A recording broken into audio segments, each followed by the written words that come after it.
last year that earned it the dubious distinction of being the only electoral agency to have presided over a bungled poll whose outcome was nullified by the Supreme Court. The IEBC finds itself again in the eye of a storm over the controversial suspension of Chief Executive Ezra Chiloba. Mr. Chiloba also acquires the bizarre record of being kicked out twice in a row during the repeat elections last October, when he was arrested over questions about his credibility and now bringing to question his suitability to hold the office. The substantive matter that comes to the fore, however, is governance. As constituted, the IEBC has fundamental flaws that must be addressed. Better still, this raises questions about electoral administration. It is not lost on Kenyans that one of the issues that has dominated the public discourse and was stridently pushed by the opposition is reforming the electoral process on the ground that it is skewed in favor of those in power. Mr. Chiloba has been sent packing by Chairman Wafula Chebukati in an alleged unprocedural manner, which has split the commission right down the middle. Organizations have procedures and processes for handling errant officials to guard against objective decisions. An unfair administrative action by managers of any organizations undermines its credibility. But the road at the IEBC is far deeper. Last month, Auditor General Edward Oko reported that it could not account for 5.4 billion shillings in 2015-2016. It was also faulted for falsifying facts on the electronic voter identification devices, resulting in loss of cash. Broadly, there are serious problems at the IEBC, administrative, financial and governance, that should be tackled comprehensively and expeditiously. That will be the basis of our discussion and a raft of other issues here. Of course, we also know that the Senate had a retreat last week. We shall find out what was the upshot of that particular retreat in Nakuru. But before we drill deeper, as always, we look at the good, the bad and the ugly in our dailies today. We begin with the Daily Nation. This is what is on the front page of the Daily Nation. Rectangular, why I have ditched Raila. It says, I was thoroughly pained when, during a meeting at Pan-African Hotel, ODM legislators humiliated and insulted me in full view of a leader who just sat there and in the end only asked that we go for a retreat. That is the story that you want to follow on page 4 of the Daily Nation today. Key players in the race to succeed Kenyatta. We have Kalonzo Musyoka, Musalia Mudavadi, William Ruto, Raila Odinga and Uhuru Kenyatta. And we have a quote from him saying, I have no ill feeling towards anybody. I have a future to plan and people are looking up to me for leadership. My 10-year support for Mr. Odinga has left me it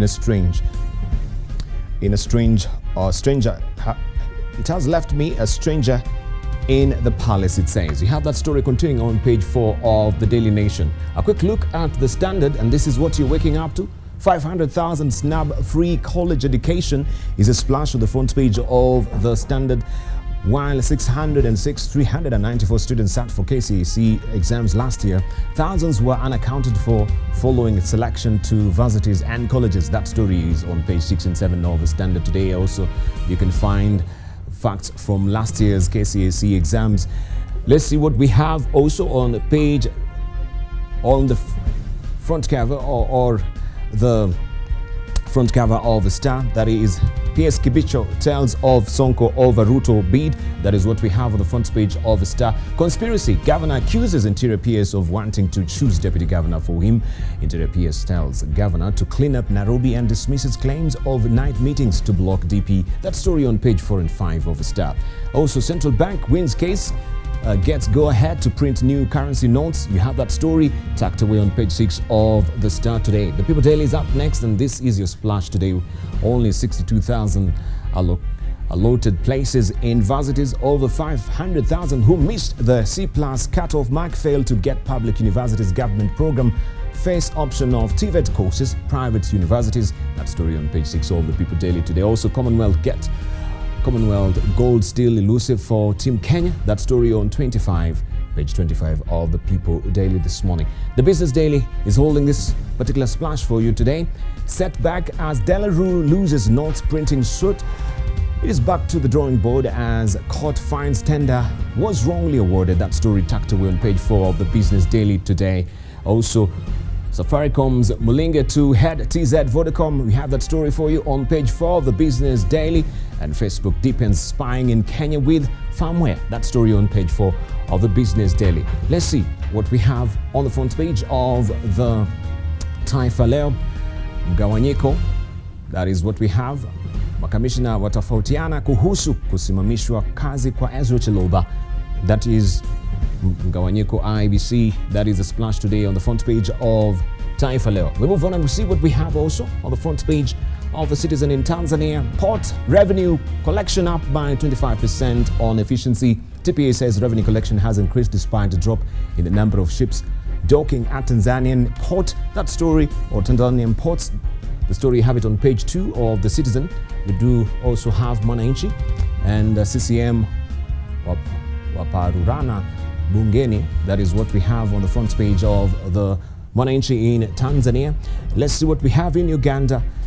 Daily Monitor for you. Government unveils new all-level curriculum is another story that you want to follow. The National Curriculum Development Center says number of subjects taught will reduce and assessment will focus on skills attained in schools. That is on page 4 of the Daily Monitor in Uganda. The East African, before we head there, we have also the New Times for you. That is in Rwanda. Who will lead Rwanda Investigation Bureau? That's a probing question. Headlining the front page of the New Times in Rwanda. And CNLG decries lack of expertise to preserve genocide remains. You can follow that story. This is a related story. Remember, they're commemorating 24 years since the genocide against Tutsis in Rwanda.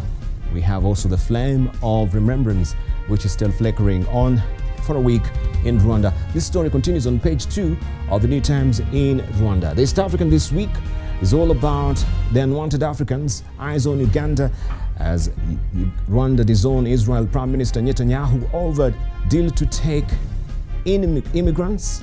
Tel Aviv court is told of a secret deal with a third country willing to accommodate asylum seekers. That story on page 4 of the East African this week. And lastly, let me try and show you what we do have also on the front page of the editorial cartoons. I just want to lift that quickly for you. Before we head there, also we have the Wall Street Journal. This is the latest edition. US weighs Syria military strike. This is what we have on the front page of the Wall Street Journal. And Trump warns Assad and Putin of a big price for suspected attack with chemical weapons. You can follow that story inside the Wall Street Journal. And this is residents in Duma, Syria on Sunday looking over the bodies of some of the victims of suspected chemical weapons attack. You can follow that story. Dutch swap CEOs in shift of strategy is another story on the front page of the New York Times. Zuckerberg's DC mission, stay cool in a very hot seat. That is on also the front page of the East African. Editorial cartoons, I have 2 of them today. I shall show you Victor's. He sent his late. But this is what we have in the Standard today. Finally, IEBC servers are opened. And you can see Chiloba there and the Chebukati, right? That is the editorial cartoon according to Ogado inside the Standard. And we shall be discussing that editorial cartoon much later. And this is what we have also, what we do have according to Stano inside the People Daily. And this is what is drawn, sack, no money, no work. That is what we have inside the People Daily today. So a lot that we shall be discussing, just to prime you that yes, IEBC will be one of them, and of course also the unity of the Malembe Nation coming together also is another story that we'll be giving you this morning, amongst others, in today's People and Politics. But for now, as always, let's just go for it, looking at the highlights. 3 people killed, hundreds of displaced, floods wreak havoc in Turkana and Baringo. Lecturers vow to continue with the strike despite pressure to resume classes.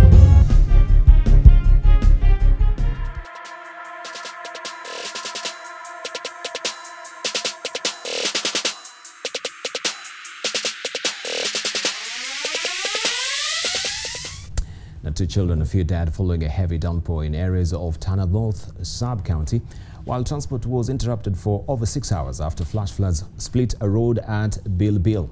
This as over 80 passengers escaped death by a whisker when the bus they were traveling in and a van were swept away by heavy floods at Kwa Lase in Turkana County. Transport between Kenya and South Sudan was also paralyzed for more than 24 hours as two rivers burst their banks. Hundreds of passengers and motorists were stranded at the banks of River Kwa Lase and Kalemorongok. Ilibidi tukae pale na tuanze kufanya nini? Kushukisha, manake hawangeweza kutokea hii mlango. Hii mlango ilikuwa imeziba. Watu wote mdogo na mkubwa walipita kwa dereva. Iko madereva kitambo Langurusa alifariki. Watu kwa ndani wote. Karibu watu 8. Tungependa serikali ijaribu kuangalia daraja ione vile inaweza kufanya. Afadhali ingeweka mitaro halafu ijenge juu ili maji hiyo iweze kufanya nini ikipita. At least iweze kupunguza ile msongamano wa safari. Sasa tangu jana mpaka saa hizi hatujaenda mpaka saa hizi. Sisi wengine kwa sasa hivi tusipoonekana kwa kazi, tuna hii siku kama za leo tuandikiwi, ndipo sasa hivi tunakaa tukiwa tunadunda roho tukatwa pesa. Still on floods, one person was killed and more than 100 others displaced in Baringo South after a heavy downpour that lasted 4 hours. The raging flood swept away more than 182 animals, including goats, sheep and chicken. The destructive floods also destroyed more than 300 hectares of land and a maize plantation and cut off the bridge linking Eldume and Marigat. The rain, which started at 5 p.m. the day before yesterday, lasted for more than 10 hours, causing havoc in Eldume, Ngambo, Sintana and Loropil in El Chamus ward. Residents reckon the best solution will be to hasten construction of the Radat Dam. Maji ilikuwa kwa wengi zaidi. Nilijaribu kung'ang'ana watoto mali, lakini ilishindikana. Watu wakakuja wakaniokolea mali chache, zingine zikaenda zote. Mali ile ambayo imekuwa reported so far ni zaidi ya mbuzi 180. Kuku bado haijajulikana idadi ambayo wameenda, lakini ni wengi. Mashamba ya watu pia nyingi zimeathiriwa. Now, lecturers in public universities will continue with their strike until the government gives them a counter-offer. University academic staff union leaders insist on this despite calls to return to work from the Education Cabinet Secretary, who says the government is ready to engage with the lecturers. The back and forth continues. Learning has stalled for over 600,000 students in the 31 public universities. No university is operating, and we challenge the government to come up with the CBA. Without the CBA, the strike shall bite for as long as the CBA is not negotiated. OASU estimates that this strike will last a longer period unless the government and IPCCF gives a counter-offer sooner. And we will strike and we will strike. So we are telling our members, strike like you have never gone on strike before. Strike as if you'll never strike again. For it to be called off, it is not the IPUCCF. It is not the government. Neither is it the respective vice chancellors to tell those members who are striking to back off. It is the union that called for that strike that will directly tell members to stop the strike. We've had a lot of excuses. Oh, we want to do staff audit. Oh, universities have 2 payrolls. Oh, we are also auditing the 10 billion. Another one, SRC has not done job evaluation. I want to say we don't want those blame excuses. But if they want street battles, they want paralysis in our universities, we are more than ready. We are more than ready. We are ready to engage, and I assure all stakeholders of the government's determination to come up with a lasting solution to the perennial standoffs arising from CBAs every so often, in fact, every 4 years.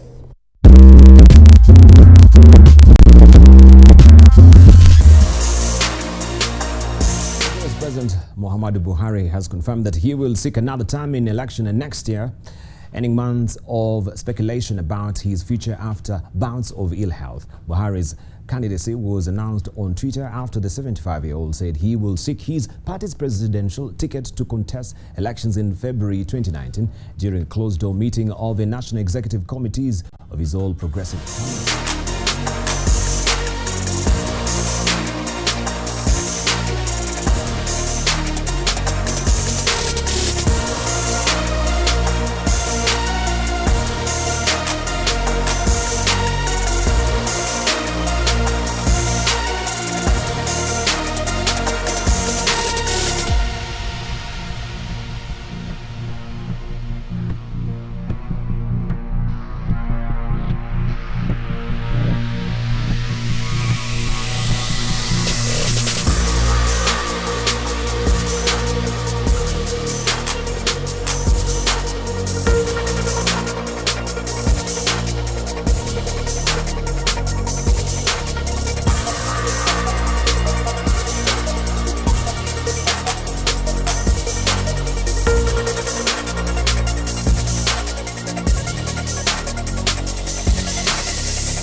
today. We begin with the IEBC, where the Independent Electoral and Boundaries Commission is never short of controversy, as we've noticed on the headlines so far. After tumultuous elections last year that earned it the dubious distinction of being the only electoral agency to have presided over a bungled presidential poll whose outcome was nullified by the Supreme Court, the IEBC finds itself again in the eye of a storm over the controversial suspension of Chief Executive Officer Ezra Chiloba. Mr. Chiloba also acquires the bizarre record of being kicked out twice in a row during the repeat elections last October, when he was arrested over questions about his credibility and now bringing to question his suitability to hold the office. The substantive matter that comes to the fore, however, is governance.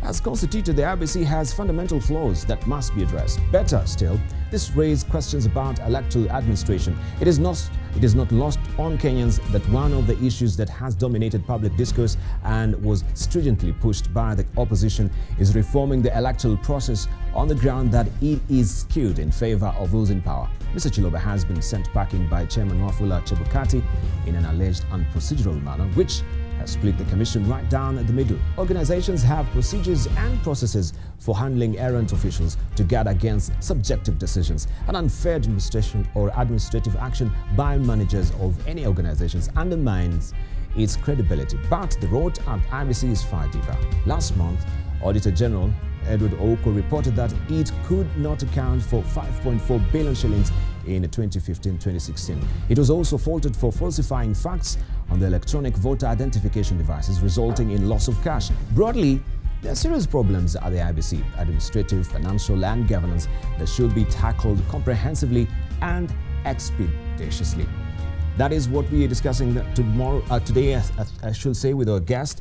And of course, also we have a very interesting editorial cartoon just to capture this by Gado today. Finally, IEBC servers are open and we can see Chiloba and Chebukati. Allow me to introduce our panelists who are here this morning with us to take us through this and a raft of other issues as well.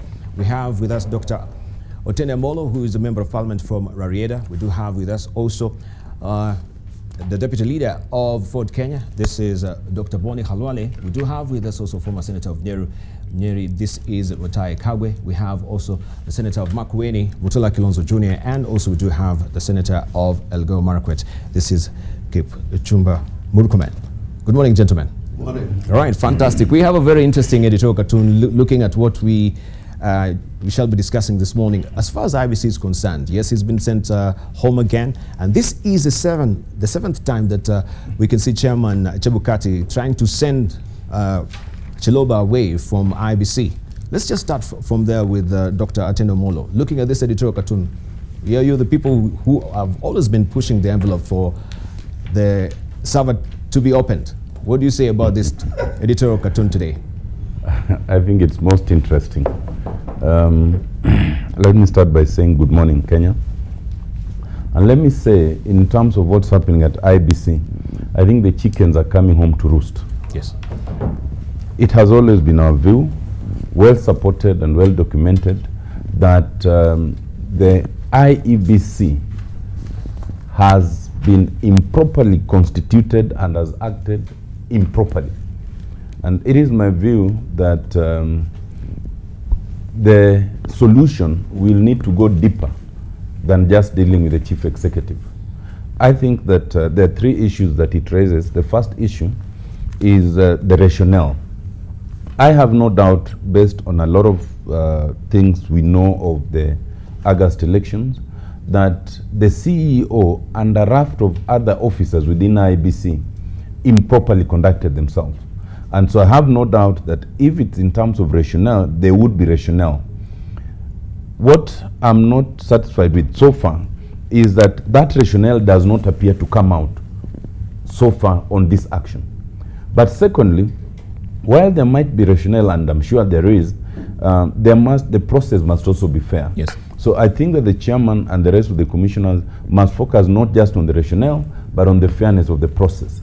And I think a process like that might require that you don't just act with minimal number of commissioners. It might require that you have more, basically a full house. But thirdly, I think what we've been seeing with the IEBC, and we saw it last year, is a divided house. When commissioners are divided on issues other than fidelity to the constitution, Yes. then they all deserve to live.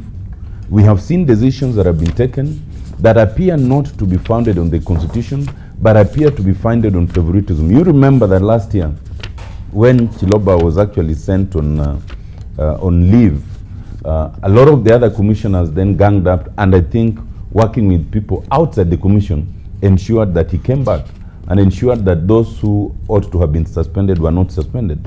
So for me, my take is that this is just the beginning, but we will have to look at this entire edifice of electoral justice and re-examine all the issues, including the tenure and suitability of the CEO, the tenure and suitability of a host of those employees, and the tenure and suitability of the commissioners themselves. All right. Of course, also looking at that particular editorial cartoon, we can see the whole issue of the servers.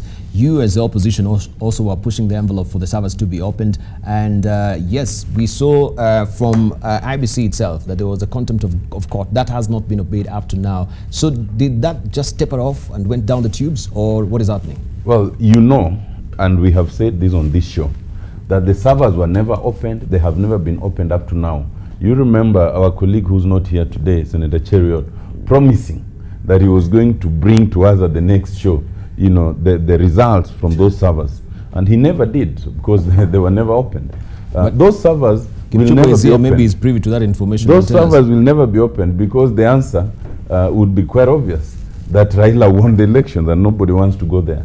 So I think we're in a situation where there's always the stories around those servers, but we'll never get we only get to comical and farcical openings like now we are seeing in the editorial cartoon. All right. Seventh time that Chairman Wafula Chebukati is trying to oust the CEO, Chiloba, Mr. Kagwe. You think then there's a big problem at the IEBC as far as the commission is concerned? Well, it raises a number of issues. I think the first one is when you have been trying to get rid of somebody 7 times, it begs the question that are you so desperate to get rid of somebody that then you're looking for anything to get rid of them, or is it the other way around? Because to me, a number of issues arise.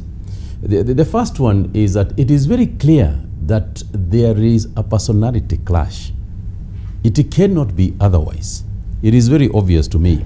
The second thing has to do with the fact that we are dealing with audit issues.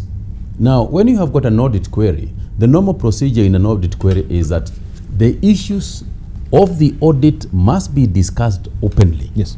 So that we know that this is the matter that is in question. There is a procurement issue, that there is a procurement question. What is the procurement question? I hear there are also issues regarding the payment of lawyers. Which lawyers were paid? How much were they paid? Under what circumstances are they deemed to have been overpaid or underpaid? In other words, the technical aspects of the audit need to be clarified before we can then start saying that so-and-so is the one who made the mistake.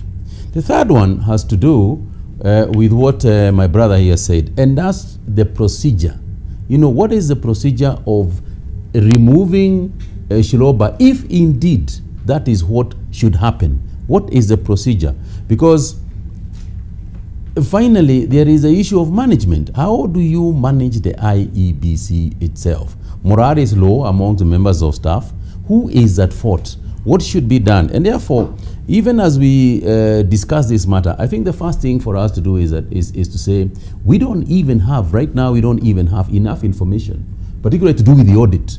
We don't have enough information to make informed contribution and informed decisions. But suffice it to say that when a chairman and a CEO are trying to get rid of each other, or one is trying to get rid of the other 7 times, there are big questions to be answered.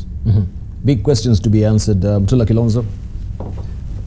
This problem started a long time ago. And fortunately, in this panel, there are 3 members who sat in the Joint Select Committee, the Majority Leader and Senator Halwale. And one of the things we identified that yourself. And myself, sorry. It can't be Debarl.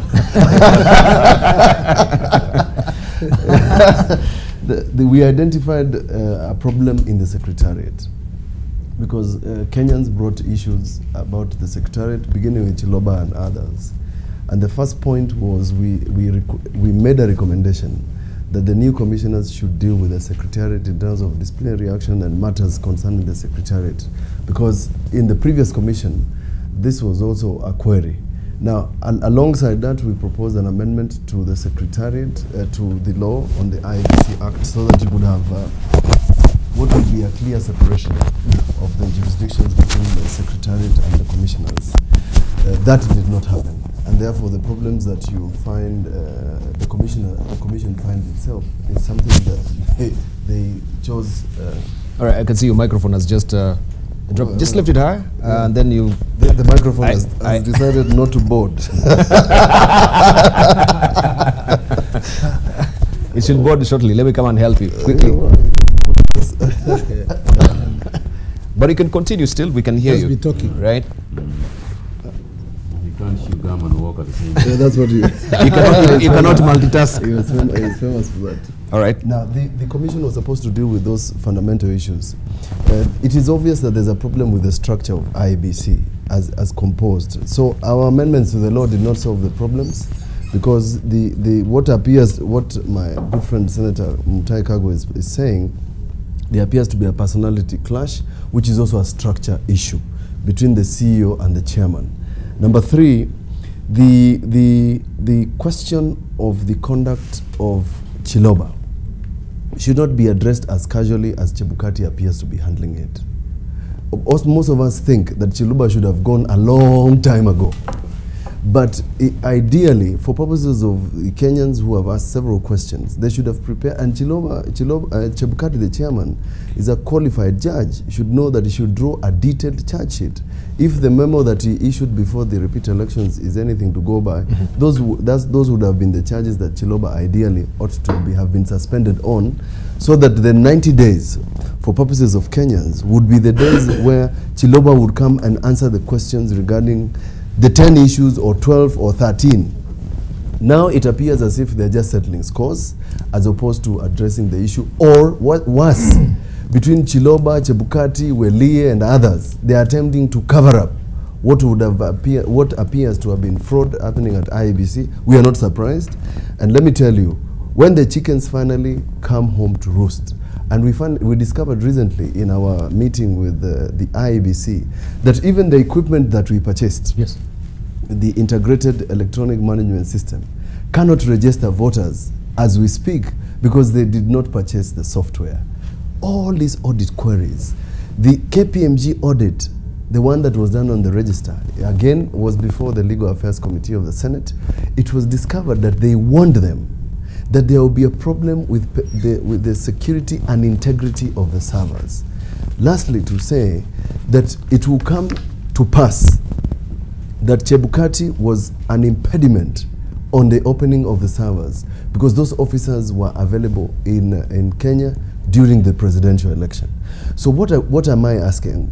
The trial of Chiloba should be done publicly, so that it does not appear as if all of them are trying to wash themselves clean by making other people dirty. So if Chiloba has committed an error, that error should be properly documented, a memo, an issue, so that we do not go back to the same mistakes. I said yesterday that it will be Oswago. We didn't address Oswago's issues. Now it is Chiloba. We haven't addressed it. We were just going to fire him. Next is going to be Mwikali, Nyokabi, Kamau, and it's still going to be the same issue. So we have a fundamental problem at IEBC in terms of the secretariat and the structure.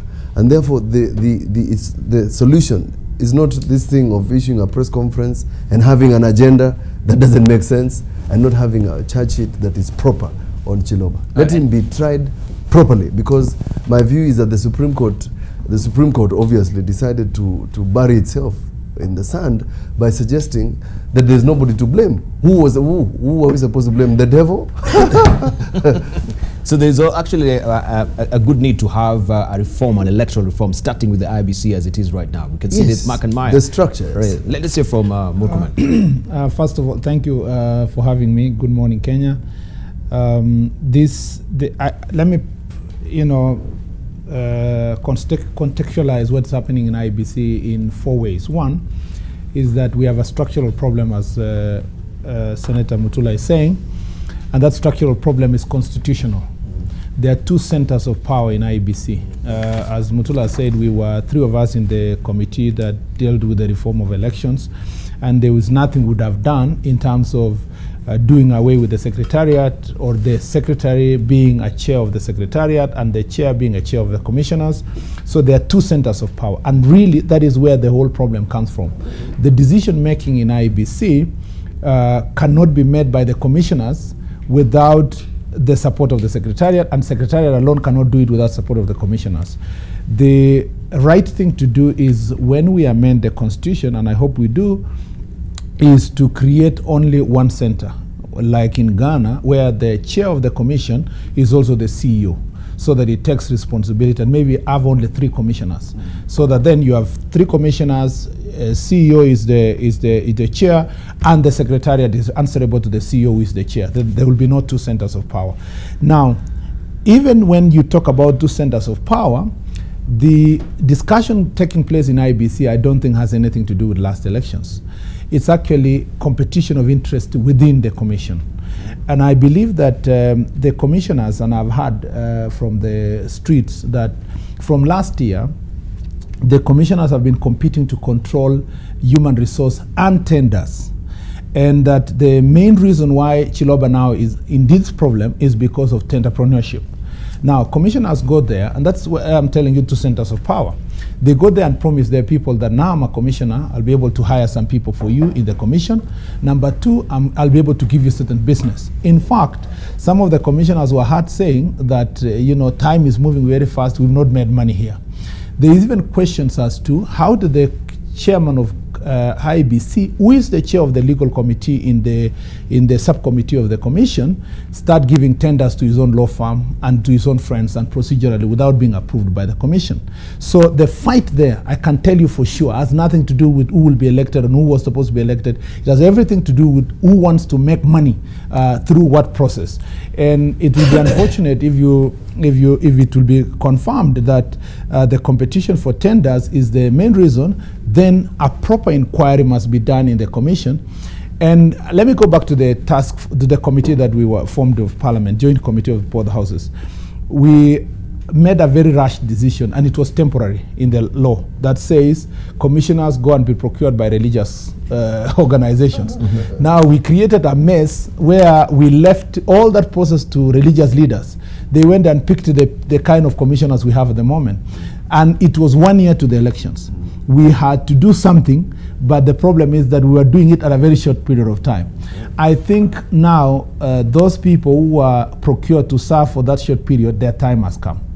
And a proper process of getting independent, strong commissioners to come to the office is necessary. Number 2, amending the constitution itself to create one center of power is necessary.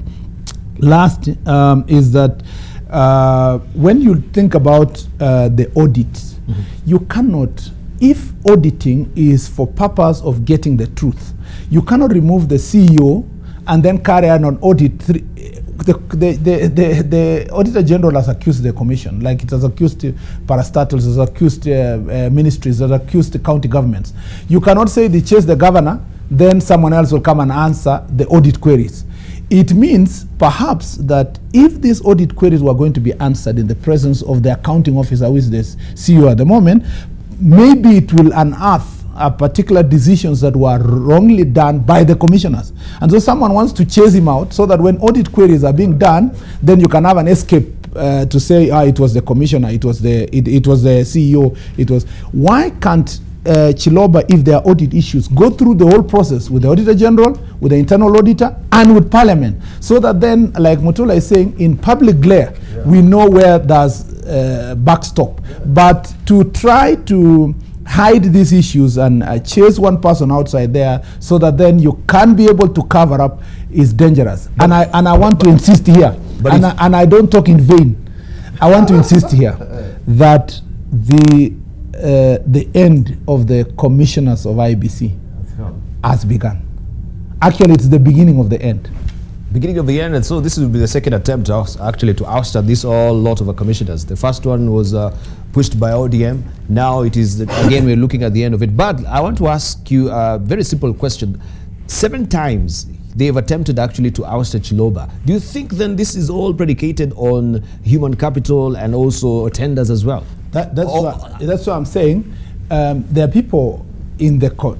Let me tell you, it is anybody who has been in politics will tell you that the pressure that you get from constituents or people of interest, people who pushed for your appointment or whatever, is very high. And what's happening to the commissioners, once they get in, they realize that they are just commissioners. They have no control of staff, they have no control of tenders. Now, I have heard, and I don't want to say heard from which sources, but I heard even as early as last year in the streets that that some of the commissioners were saying, you know, this CEO is too hard on us. You know, we have to sit down and share these things to see who goes with what. And it is a culture that has become really entrenched in Kenyan system. If that is the truth, we want an open discussion, an open inquiry as to what exactly is going on within IEBC. And if that is the behavior, then it affects, of course, the integrity of the commission. What I only hope is that in future, when we reconstitute the IEBC or we make the changes we'll make in IEBC, we'll do it as early as this, so that we don't have a situation where 7 months, 8 months to the elections, we have to put up with people that we don't necessarily like them. I mean, look at Chebukati, and I've said this before and I have nothing to hide. Even before last elections, I say that Chebukati must be a person who makes decisions. It's like a pendulum. It swings in the morning this way, in the evening this other side.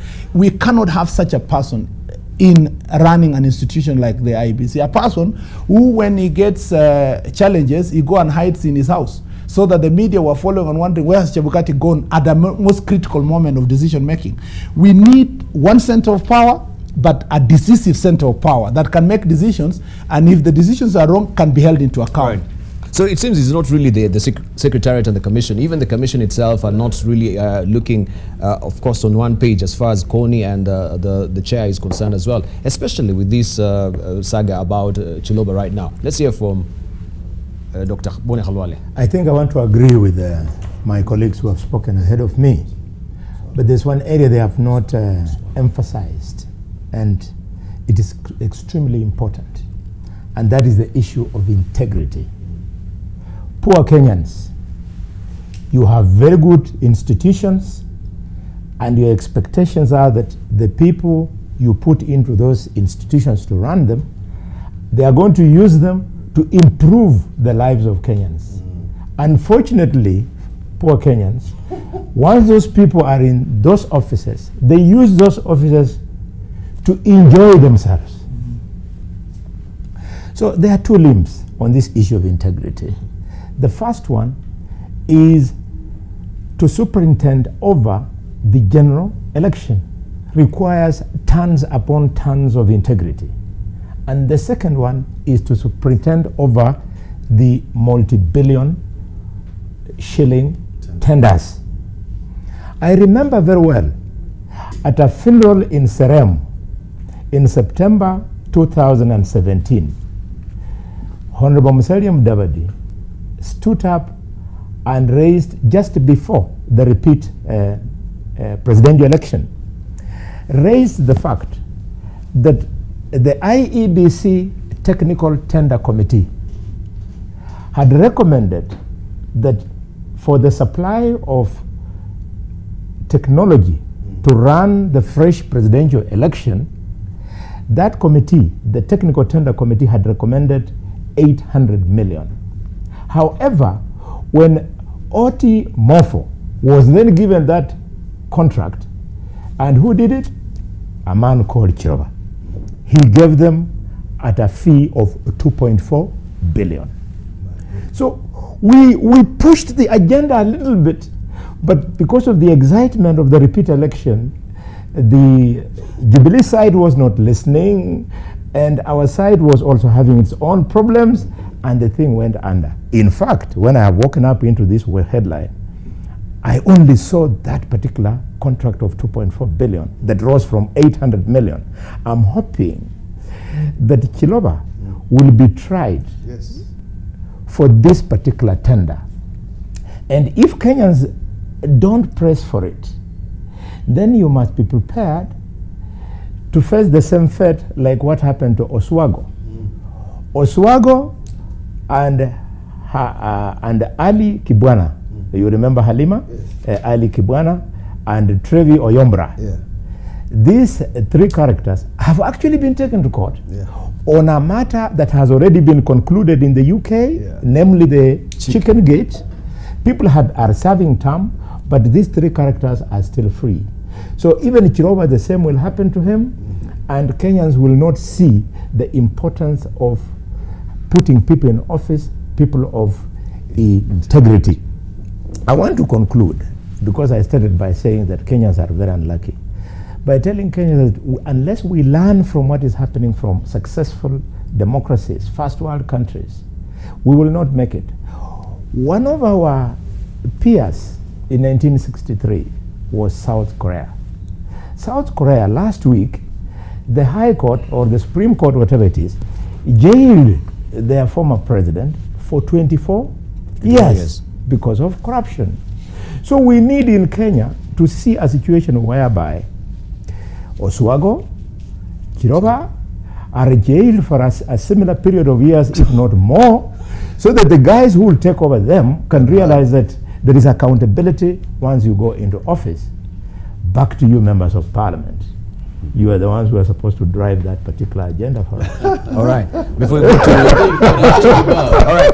Before we come back to you, members of parliament, of course, we want to take a short break right now. Then when we come back, of course, we'll go back to the members of parliament to tell us this. As also, the chairman lifted a band-aid on an already festering wound at IEBC as far as is concerned. So we can see this wound is reeking. Is it a time now that we should deal with the rot in IEBC?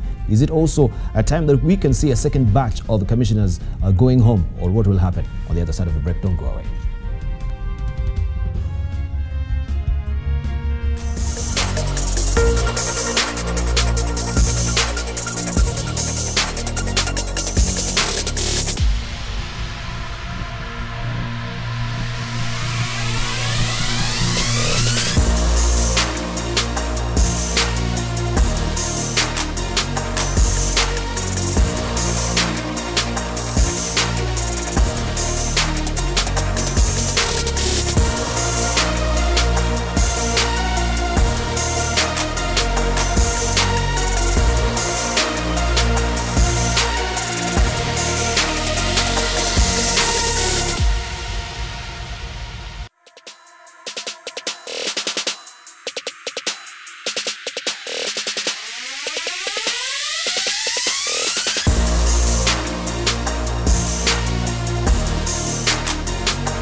commissioners and backed by 2 others.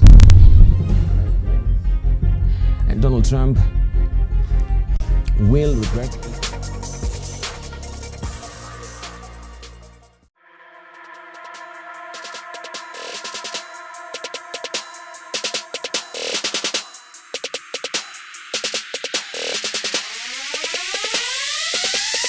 This morning with Dr. Boni Khalwale, who is a former Senator of Kakamega and also the Deputy Chair of Ford Kenya. We also have Dr. Otende Amolo, who is a Member of Parliament from Rarieda. We also have Senator Mutai Kagwe, the former Senator of Nyeri. Also, we do have Motela Kilonzo Jr., the Senator of Makueni, and Senator Murkomen Kipchumba, who is a Senator of Elgeyo Marakwet. Of course, we know that Matangi today is missing, is away in Belgium, and we'll be back next week. We continue apace with the conversation on IEBC. We were on you, Boni Khalwale, unless I had just passed the baton over to members of Parliament. Yes, members of Parliament. So back to I'm you. Very eager to hear from Otenda Molo, especially. Let me pick it. Let me pick it from there. One issue that Dr. Khalwale raises, and 2 that Senator Murkomen raises, which I don't agree with, but generally I agree with everything else. First of all, I think, Dr. Khalwale, it is not right to tell Kenyans that all those who are ever appointed are appointed to go there and they look at only their affairs and then they don't care about Kenyans. There are a few people who actually try to do a good, honest job. I will not judge myself, but I can tell you that I was ombudsman for 5 years. I never ever came into the issues of tenders. I never ever came into a situation where as commissioners we would disagree publicly. You would have been removed. I would never ever came into a situation where we were at loggerheads with the CEO. And that brings me to the first matter that I want to say. Senator Murkomen, I am happy. First, I am happy because you have come round to what we were saying last year. Only you have now come round because the election results have been declared. Because Senator Murkomen admits that he had these matters on the streets as early as last year. At that time, we were of the view. From you. Me, I was not on the streets. At that time, we were of the view that the IEBC, even the new commissioners and the secretariat, they were ill-constituted to conduct a proper election. And it didn't matter that they had only been brought in. And we thought then that we needed to just forget about our positions and remedy that situation. Now, you are now coming to where we have been all along. And perhaps had you come sooner, we'd have saved the country even the issues of a second round of elections and the cost and all that. But secondly, the problem at IEBC is not constitutional. Let us be fair. It might be structural, it might be legislative, but it is not constitutional. The Constitution is very clear on all these commissions.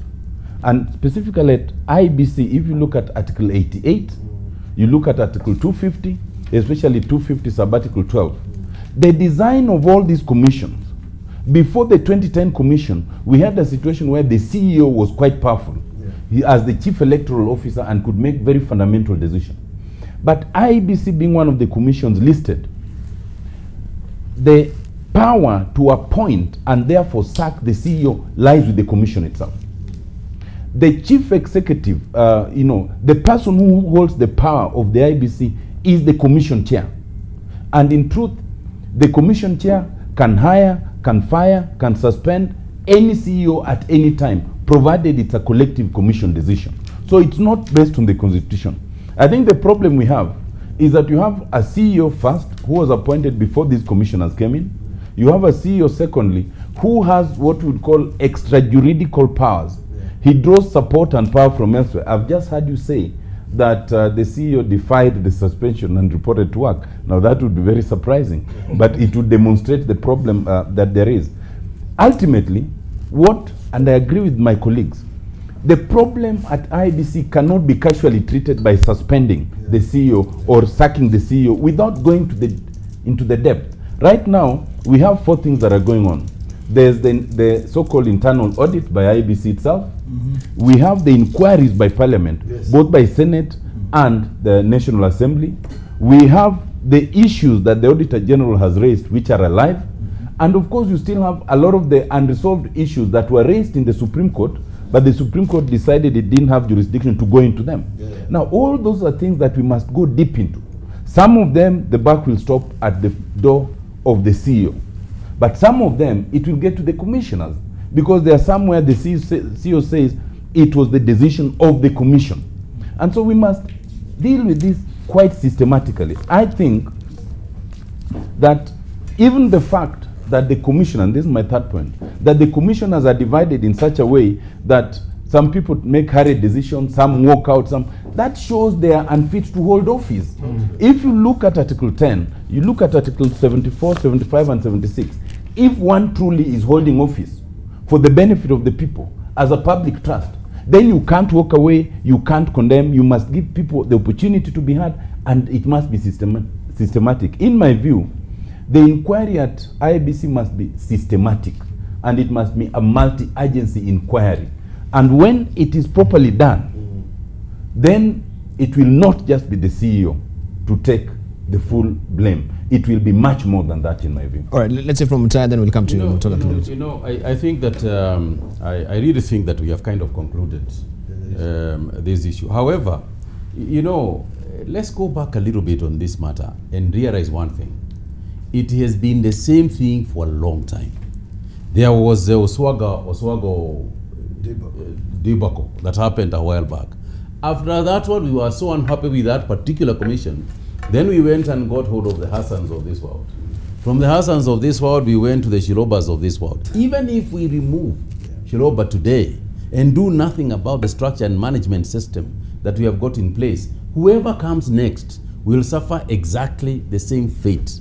I think what we should be asking ourselves is, what is the issue in terms of the structure and management of IEBC, so that we can address the matter before putting the individuals who are going to man those offices? Because clearly there is a structural question.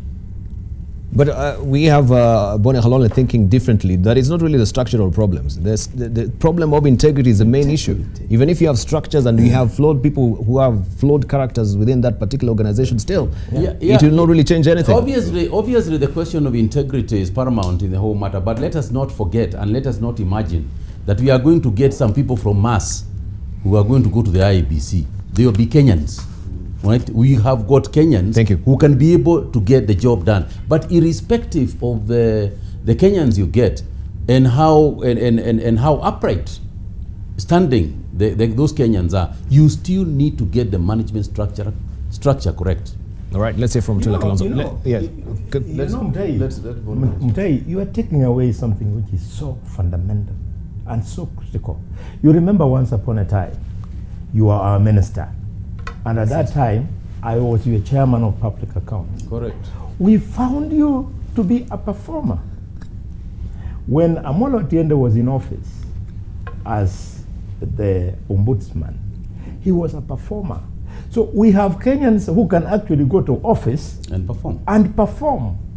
We are obsessed due to political considerations and ethnic considerations. Of course. We want those people from those particular backgrounds to be the ones in the office.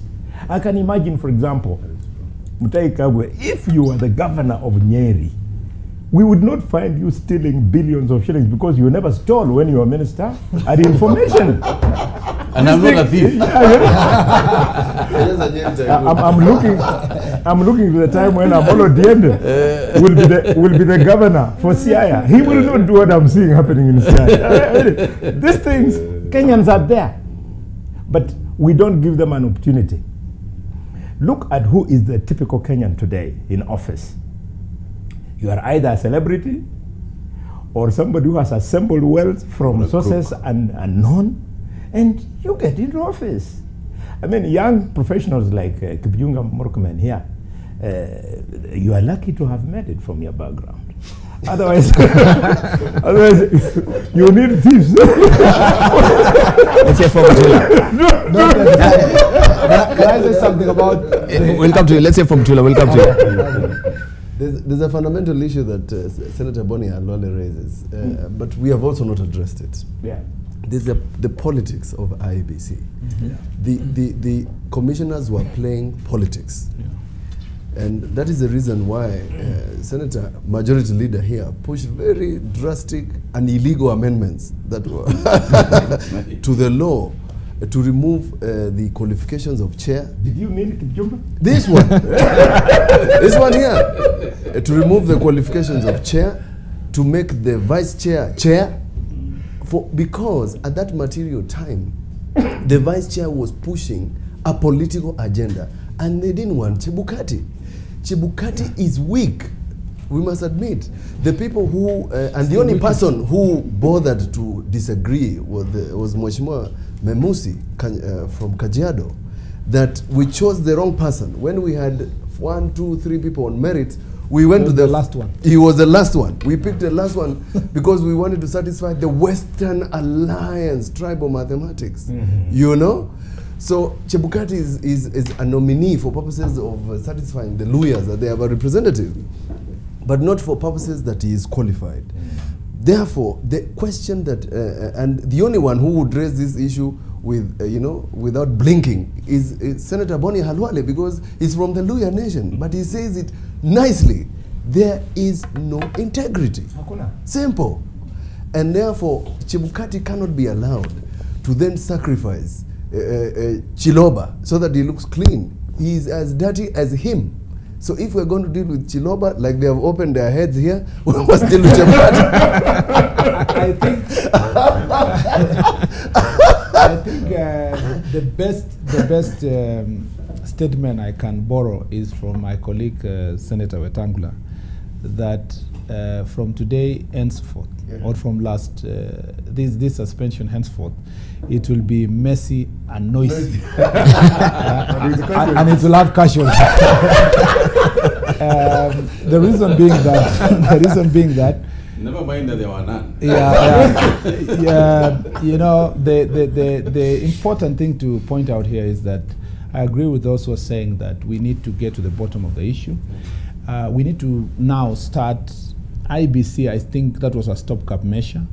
We even put in the law that point that the appointment of the commissioners through this method of religious leaders was only going to affect these commissioners, such that even now, if we were to fill the position of Commissioner Akombe who left, we would have to now revert back to old system or amend the law to get a proper system of appointing commissioners. But I disagree with those who are saying that the problem is not, you know, you cannot say they are not, it's not structural. It is structural but not constitutional.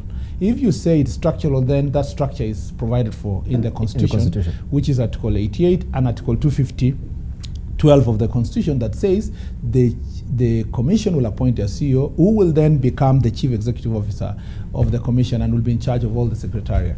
The reason why some of the commissions, like in Canada, in Ghana, in Australia, are succeeding is because their commission chair is the CEO, the commission itself at the top is lean, and then, you know, decision making becomes easy, and then people can take responsibility. Now you have 7 people, and I am persuaded Mutula Kilonzo Jr. and Kalwale had proposed 5 at Windsor, and we had proposed 9. We had wanted to retain 9, but we came to a compromise of 7. Because we said 9 plus 5 divided by 2, then we came to 7. You know, some of these calculations, you just have a compromise. But I am persuaded that we can go to the minimum that the Constitution provides, which is 3. That is what was the case in Ombudsman, and that's the case in many commissions. We can have 3, but let's make the chair the CEO so that there is only one center of power, and we can be able to hold on to one person accountable. We can't have this debate that we're having here. Last, let me say that I agree with those who talk about integrity, the personal integrity of the persons who are holding office. But also I agree with those who say that serving in certain institutions in Kenya is not easy. Because you are damned if you do, you are damned if you don't. I'm glad today the discussion we are having is not about who won the elections and who lost and whether the commission cost it or not. We're now discussing only financial management and accountability related issues. But IEBC itself, to attract the people who are willing to sacrifice their professional I mean, no one has ever gone to IEBC in so many years in this country and get out, comfortably saying that I have retired peacefully, because at any given time, the country is divided into those who won and those who lost. And the institutions that many people don't want to work in is IEBC, NSSF, and EACC. And because of the heat that is there and the suffering that people go through thereafter. So we must also find a way of shielding honest public officers from the attacks that make them find certain officers unpalatable to hold. Right, thank you. Yeah. Right, of course, also we want to draw your attention to last week's Star. And of course, this has been a developing story about Luhya unity at last. Ford Kenya and ASC emerged. I beg to ask Kipchumba a question. You beg to ask? Okay. Yes. Kipchumba, you are so passionate about the need for accountability on Chiroba. What happened with this, with that voice that you're having now, when it came to accountability of the CEO of Kenyatta National Hospital? You Kalenjin MPs were up in arms. You didn't want anybody to touch her. Or is it that you think it is only right when it doesn't affect a professional from your tribe? I think that's a good and fair question. I have had to go through those questions all the time. You remember in the Senate when I said the security managers must be accountable to Kenyans when we had the worst time, and Kimayo was removed from office. You remember what befell me thereafter. And of course, he brought himself to even a situation where he tried to compete with me. And the only campaign agenda he had was that Murkomen criticized the security management in the country when I was at the top. He should have sided with me. In the issue of KNH, you remember my position was that members of parliament were in a hurry to remove the cabinet secretary without really, going through the process of determining whether her decision was wrong or right. And my colleagues, most of them, argued that the KNH CEO removal should be done procedurally, where the minister should have worked with the board, so that the board are the ones who are telling the CEO to step aside, because people, in fact, the minister admitted later that it was not her decision, it was the board decision, she just announced. So the question was about whether she was in a situation of exceeding her powers, abuse of powers. But the situation was so small that it didn't warrant removal of a cabinet secretary. So the point I'm trying to say is that you will never find anywhere in my history a situation where I've defended anybody blatantly without really regard of the law, and you can't point at a single public officer where I defended them because they are Kalenjins. I have always just insisted that the law must be followed, and Cicely Kariuki is not a Kalenjin. I was just saying that as a cabinet secretary, if all cabinet secretary was to be removed for such decisions, then there would be nobody who would hold the position of cabinet secretary. And to be fair, to my brother Kipchumba, the issue of our seat mentality, this whole thing about our seat, is across the board. Even a thief today, you will have a press conference from any particular ethnic community in this country defending their person. People will say, this is our person. We are being beaten. Tunaonewa.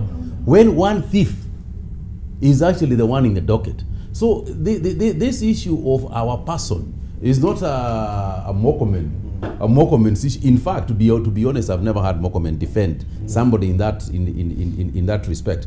But it is something that we must fight against. Exactly. As upright standing Kenyans, we must fight against it and let individuals handle themselves. Because Bonnie, if Bonnie was in office today, because I know that he would conduct that office with integrity, being the people's fighter, not just the bullfighter. Mtetezi. Yeah, mtetezi wa watu. Because I know he'd conduct that office with integrity. If he were to commit a crime, then I would imagine that he'd want to stand, himself as Bonnie Khalwale, not as a lawyer. The lawyers have committed no crime, and those defending the person have got nothing to gain. So I think we must get to the point where we let the law handle individuals without us trying to defend our man, our woman, because they come from our ethnic community, irrespective of whether we think they are guilty or not. Thank you. In fact, to be also fair to Kipchumba, when the members of parliament signed the petition, he's one of the people who spoke publicly against it. the action taken by members of parliament was excessive to the extent that most of them were driving what would be, Senator Halwale was talking about, a tribal agenda. Insofar as KNH issue was concerned, as opposed to the merit. Chorus is ours, and his friend from Kericho is the one who was driving the agenda from Senate. He knows that because that is his student. But this is one of those places where the student didn't follow the teacher. I will defend Senator Aaron. In fact, he was the only person who, in his first press conference, questioned the procedure that the cabinet secretary followed. But later, when people went to the extent of we want to remove the cabinet secretary and so forth, he was the person actually who stepped back and said that's not the right thing to do, to the extent that he was being accused that he was compromised. Because when he raised the issue initially, he never contemplated that some characters, for purpose of, you know, there are so many new people also in town, just want to make a name. For purpose of making a name and looking like they're doing something, they would go to that extent of wanting to remove the cabinet secretary. But we are very lucky, Debarl. If the Chiloba was from another tribe, and Chebukati is a different tribe, this discussion would be taking another angle altogether. Would have never have been a question of CEO versus the chair. Quickly, you would have seen politicians divide themselves. But because they come from one place, it became easy to. It has become easy to make a more issues-based discussion. Let me just weigh in on this. First, then, if that was to be so, you'd be hearing Senator Halwale defending Chiloba, and he's not. And there are many people, many times, who take positions that are independent. But I thought that as we were discussing this, we would not be worrying about who moved the motion. I think we'd be worrying about how the petition was removed from the table. The petition against the CS. It still took tribal intervention for it to be removed. And for me, that should be the worry. When it came to Parliament, I'm aware of the colleagues who are pushing for it. They asked me to sign the petition. I refused. I said, I have no basis for signing this petition. I also have no basis for defending the CEO because I'm neutral. But if it comes to the floor and there are issues, then I'll speak to it. But it never did because it was killed using those same avenues. Small correction point by my brother Kipchumba, that the reason why the Luhya leaders were acquired on this issue of Chebukati vis-a-vis Chiloba is because both are Luhyas. You are wrong. You remember we were in the streets first with the tear gas and live bullets fighting to remove Chiloba at a time when his chairman was not a Luhya. In fact, it was, what is it? Hassan. He's a Hassan. So it is not a question of tribe for some of us. But it will take a bit of time for people now to make us earn our respect in history. That time is coming sooner or later. It's your time to eat. All right, let's find out if it's their time to eat. They say that Luhya, of course, they're not taking that tribal angle. But let's hear from what we had also from the Secretary General of Food Kenya about the Luhya unity. There are those people who want to give a dog a bad name and hang it. And you've heard them. We are going to make sure that that will now be something from the past. It will never occur again. That every community in Western Kenya will move as a team. When you see our leaders being vilified and being crucified for various reasons, real or imagined, is because of that perception that we are not united. So because of that perception, they want to mishandle not just our leaders, even us. So we want to inform them that that is now something of the past. This time, wakiguza moja wetu, we will all react. And for my friend Raila, mimi sina chuki na wewe, lakini safari yetu na wewe imekwisha. Mimi sasa niko na safari yangu. Na mimi nataka kuomba watu wetu, kuna wengine wanamdanganya, atakuje apitie kwa kichwa ya Weta, apitie kwa kichwa ya Mudavadi, akuje direct to you. Tunamwambia kila mtu ana kwake na ana watu wake. Raila alipiga Wamalwa, tukamsamehe, tukampa kura. Sasa amerudi, amechapa wewe. We can't allow our community to be the ladder on which people climb to the top, na wakifika kuko juu wanaanza kutukojolea hapa chini. Hiyo hatutakubali. Na mimi nawaomba ndugu zetu, nyinyi mjue ile fimbo Raila amenichapa juzi ni ile alichapa Wamalwa aliporuka akaenda akawa vice president. Akachapa Kalonzo aliporuka akaenda akawa vice president. Akachapa Ruto aliporuka sasa yeye ni vice president. Sasa amechapa Weta, mimi nitaruka hata kuliko wale watatu. All right, let's hear from Boni Khalwale. Doesn't this really fly in the face of what we know Senator I really Mutahi Kagwe talking about one-man syndrome? Yeah? I hear nothing wrong from Dr. Eseli, neither anything wrong from... if one of our own... Yeah, I mean, what's wrong with Aluya being head of state? For God's sake. And why, if somebody goes to his own house, I do it all the time thanks to my multiple wife family. I do it all the time. I sit my wives, I sit my children, I tell them we must always think like a family. Live and eat like a family. So if Wetangula is saying that, and as a leader, he assumes a father figure, Mudavadi assumes a father figure, why should Kenyans look at it as being strange? It is because of an attempt to have a stereotype that when a lawyer votes as a bloc, that is tribalism. But when they scatter votes, it is democracy. The ones who drink from that particular pot do not remember to come back and thank the community that stood with them, even when they don't come from their community. They call us names. 3 examples.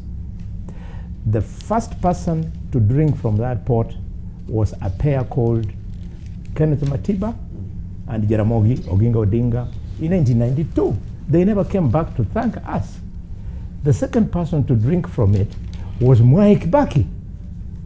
He attempted to come back to thank us about it, and in the end, Uhuru called us Madimoni, which is something, I don't know what is Madimoni in English. You people who speak English. Demons. Yeah. And then, of latest, is Raila Odinga. He has enjoyed the very strong support from our community.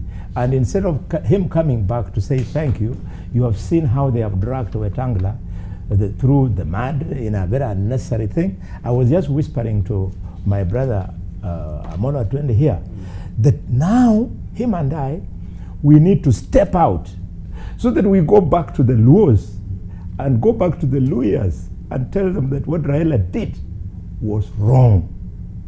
He should have treated Wetangula in a better way so that it becomes a difference limited to Wetangula and Raila and not extending to our communities, because we have a shared destiny. The Luos and the Luyas and the Kambas, we are the ones who have been most marginalized by this government. We need to hang together. I don't want to go any further because the people who have been marginalizing are presently represented here. Mutahi Kagwe. Mutahi Kagwe. And Kipchumba Murkomen. And this is on a serious note. This is on a serious note. You all remember how the world stabilized when Barack Obama became president. Because the black person who had been marginalized for so long had finally risen to the top. I tell you, this country will settle when in 2022, Musalia Mudavadi or Moses Masika Wetangula will be pronounced the president of Kenya. This country will settle because we have been marginalized and yet we are the majority. We are #1 in tribe and yet we don't brag about it. But this is an attempt now that you're coming with one front, you know, as the merger of Ford Kenya and then you've never done that before. Let me speak to that. You cannot vilify anyone that you've been marginalized. I'm not vilifying. I'm just making a step, but let me speak to it. I remember at the height of marginalization of Kikuyus by Daniel Moi, I was old enough. Kikuyus, my colleagues, Alfred Nderitu and all that, they had a very good slogan. They used to go to rallies in Kitale and they say, if you go to Kitale, we are there. If you go to Kiambu, we are there. If you go to Mombasa, we are there. And when we finally supported Kibaki, thanks to Raila Kibaki Tosha, the country really settled. Kibaki was the most accepted president post-election than anybody else. So it pays to also support a marginalized community, irrespective of the considerations. And because Mutahi Kagwe... I want to support my brother. Please proceed. Proceed. I want to support Boni Kalwale in saying the following, that first, there is absolutely nothing wrong with the Wetangula and Mudavadi trying to unite the community. There is nothing wrong with that, because politics essentially begins somewhere. You know, the base of any politician has to come from somewhere. Whether it comes from a city, whether it comes from a rural area, it has to come from somewhere. But having said that, I would say that it is wrong, you know, for anybody to imagine that if I want to talk to the Ruya community, I must go through somebody. That is wrong. If I want to talk to the Ruya community, I will go directly to the Ruya community.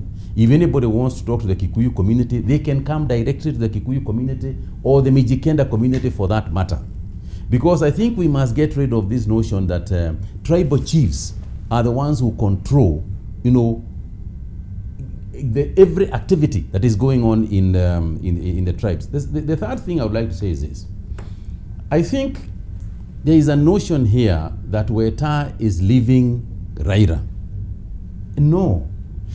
Raila left Weta. It is not the other way around. It is, you know, he is making a big Raila, where you know, Raila, Koheri ya kuonana.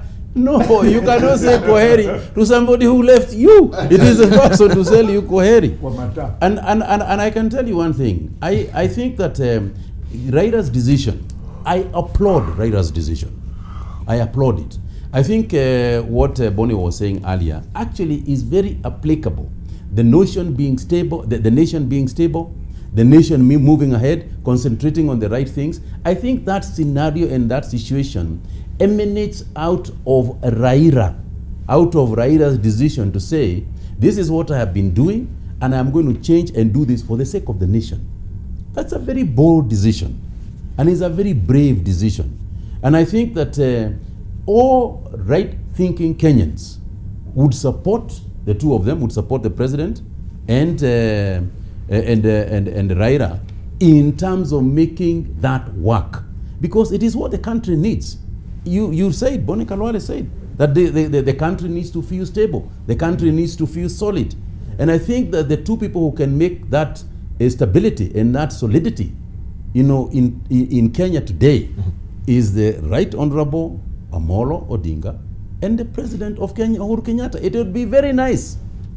It would be very nice if the other people were to see the light as well and work with that structure and work with the government, because I think we have always imagined that being in government or being opposition means that there is nothing you can ever see, you know, for the good of the country together. Thank you. And I think that the issue here is this. The issue is that for once, let us understand the role of opposition.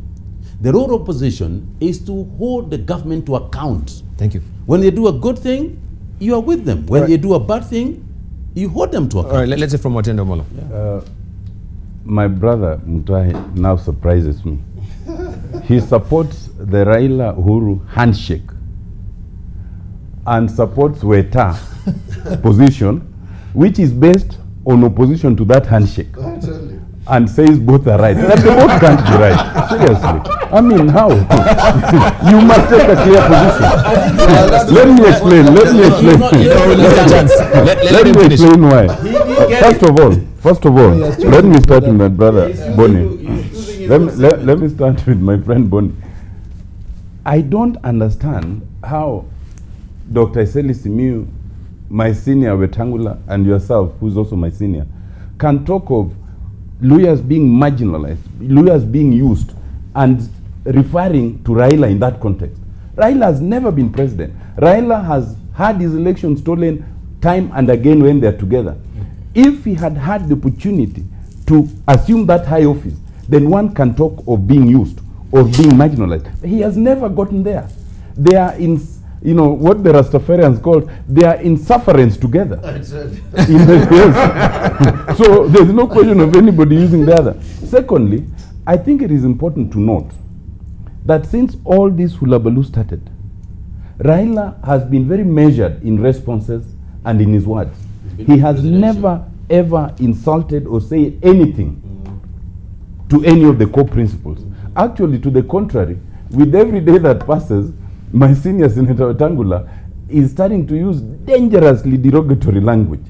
And I think that is not good for anyone. Thirdly, I think it is fair to say that whatever issue Senator Wetangula has, whatever issue my brother Mudavadi, whatever issue Kalonzo Musyoka might have with Raila, let us contextualize it. It is not that the lawyers have a problem with it.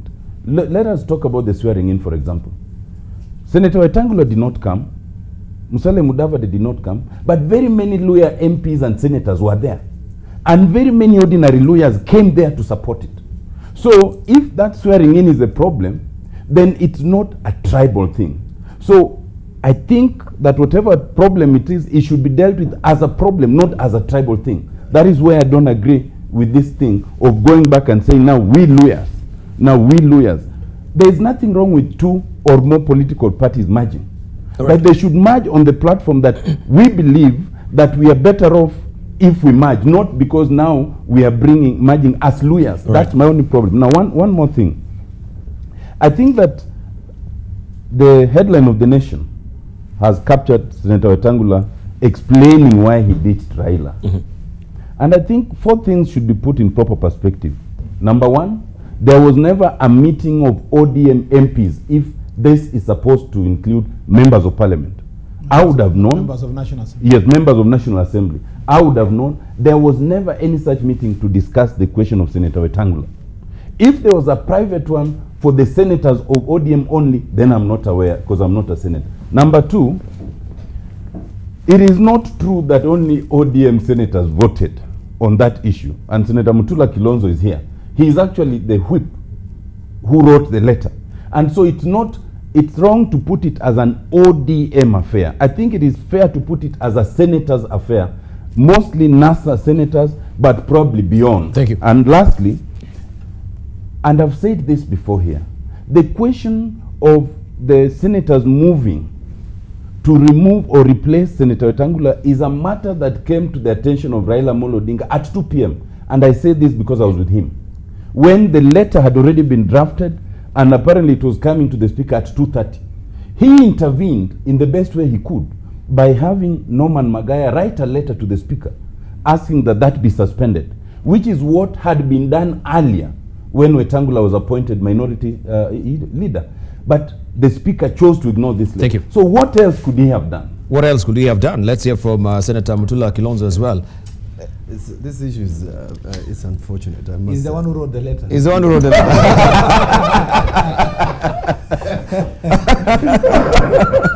The unfortunate bit. The unfortunate bit about being a whip and a member of WIPA is that I'm supposed to make sure everything is clean and whip properly. My position was I was not in a position to debate or question or discretion when the senators met and agreed and signed a resolution for the removal of Wetangula or the election of Orengo. The discretion does not apply, and it doesn't apply. In fact, in the second case, when they met next to my office, they told me, go back to your office, we'll comply with the ruling of Lusaka, we'll call you.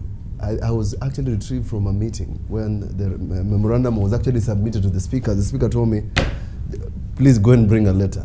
This has already been done. In fact, by the time I was submitting the letter, the news had already leaked. News had already leaked that it had been removed. But the headline itself here is a little strange because when the meeting was sought between the principals about the removal of Wetangula, they said, if you agree to have a meeting which the senators had been requesting to have, you must be prepared that these people are going to vent. And they vented. it was a day to vent. There was nothing the four of them could do. People were venting, and they vented for a long time. I've disclosed, and I must say, because we have had a problem. As whip, I can disclose now that when Wetangula and Orengo were supposed to have a meeting, when we were supposed to constitute committees, we couldn't, because Orengo can't speak to Wetangula. They have to speak through my phone. I have to, when they need to speak, I have to call one of them. So the problem was ongoing since the elections. And the principals, and we said the principals refused to address the issue of the Senate. I've pointed out that in that Senate, there are 3 senior counsels seated there. These guys are not petty. These guys know. Senators are not petty people. They just don't wake up, make decisions.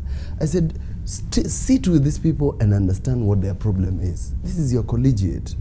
Ask them. So I agree with him that even Raila attempted to intervene, and he told them, in this leadership, leave it to us.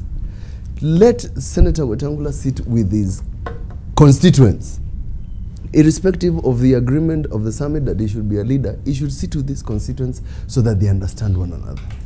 In fact, I must disclose that Wetangula in that meeting even apologized for what appears to have asked all these people, all these senators. My attempt, in fact, told them, speak to the senior senators, Senator Wako, Senator Ongeri, they're all our seniors. Can you find a way we can mediate this process so that we first of all have a Senate that is running and we can have the NASA dream? Thirdly, the Luhya unity is not a problem. For them to say that it's their time to eat, just like everybody says, it's not a problem because everybody does it. The Kambas have done it, everybody does it. The Kikuyus call it Udhamaki, others call whatever they call it. So that's not a problem. But this issue, the Senate issue, Wetangula, of course, is now on the headlines. It's clever. It's very clever, by the way, because by dealing with the issue at the level that he has, it gets into the headlines, as opposed to deal with the senators who are themselves the constituents and the leadership at Senate. So my point is that the problem is a problem of Senate, as my good friend Otiende Amolo points out.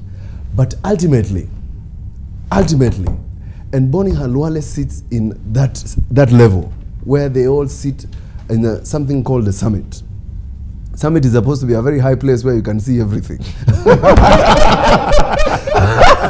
But these fellows can't see anything.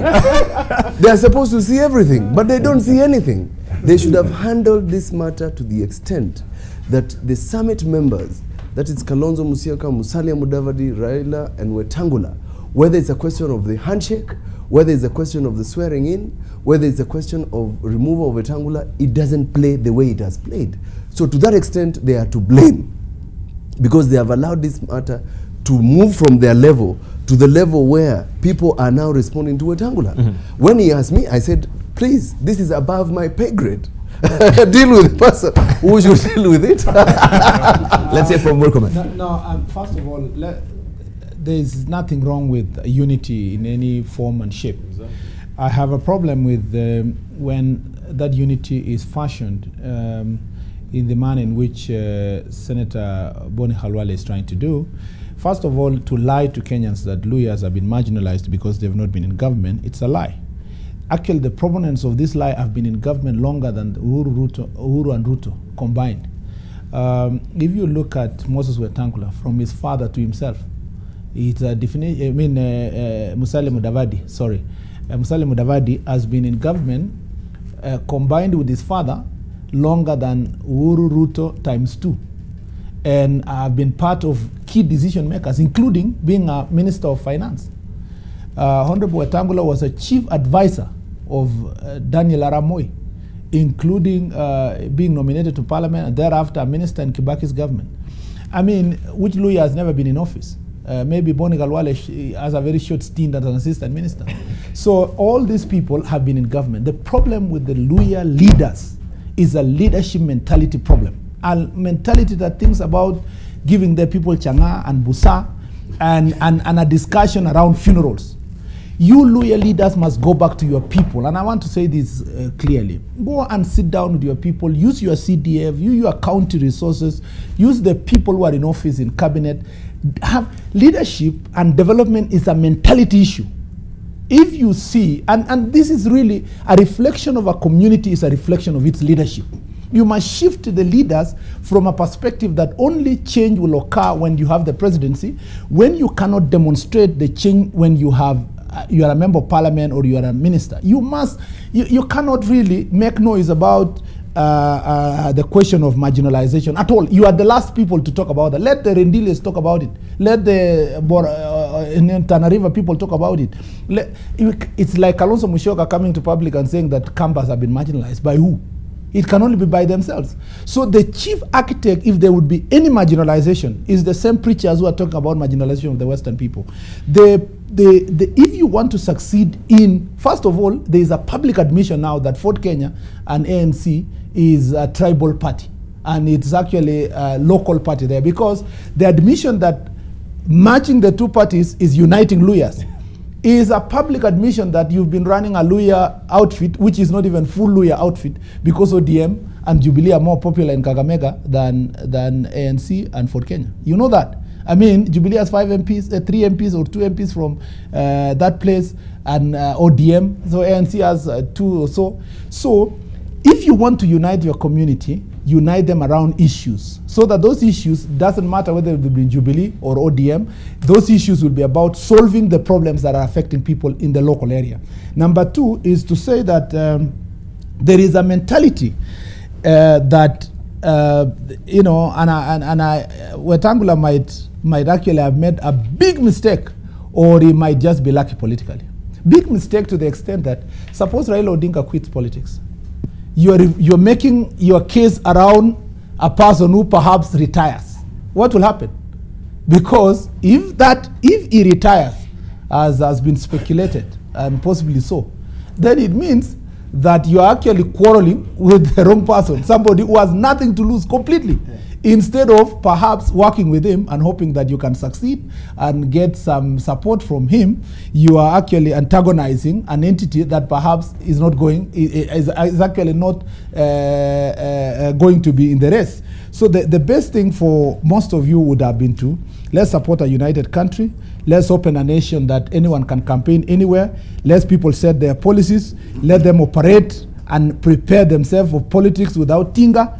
And let's avoid this mentality that marginalization is a factor of Kikuyus or Kalenjins. That one is actually a lost cause. It's a lost cause. Because leadership comes from starts from the grassroots, and the grassroots leaders, those leaders who are talking about marginalization, must tell us what they did when they were in office. Forget about when. All right, you raise a good question. Before we come to you, Bonnie, we need to take a short break right now. But the question that we should ask is, you raise a good point. Does the merger of ANC and Ford Kenya means then it is a Luya unity? Right? We've had also Lusaka here dismissing ANC and Ford Kenya merger plan. We've had also the Cabinet Secretary, Eugene Wamala, also saying, dismissing all these merger plans and talking about Luya unity. It's not about these two particular parties coming together. Right. We will clarify when we come back. It is actually almost 8 on the nose, and we want to take a short break. When we circle back, of course, we pick up on these issues and a raft of other issues as well.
Welcome back. We continue with the conversation apace. Of course, before we took a short break, Bone Khalwale was to say something. And of course, looking at what we had also on our screens, Lusaka dismisses ANC and Ford Kenya merger plan. And also, we know also Cabinet Secretary Eugene Wamalwa has also dismissed this as well. If we just pick up that for our viewers to see, of course, they were having a jig there. And Lusaka is also dismissing this. So, Bone Khalwale, what will be your reaction? Whether Kenneth Lusaka, Kipchumba Murkomen, Eugene Wamalwa, or whoever else likes it or not, ANC and Ford Kenya are going to march. Whether in the process of marching, you're going to call them tribal parties, regional parties, meaningless things, still it's going to take place because it is a noble modern trend of doing things. Even in business, you've seen big companies successful like SmithKline, Beecham, they march, they create a better company, and life goes on. But more importantly now, because my kid brother Kipchumba has chosen the route of emotions, may I refer to you something in my community which we call Vakoch. Vakoch is simply the people you are circumcised with at the same time. Okay. Bagule? Yes, Bagule.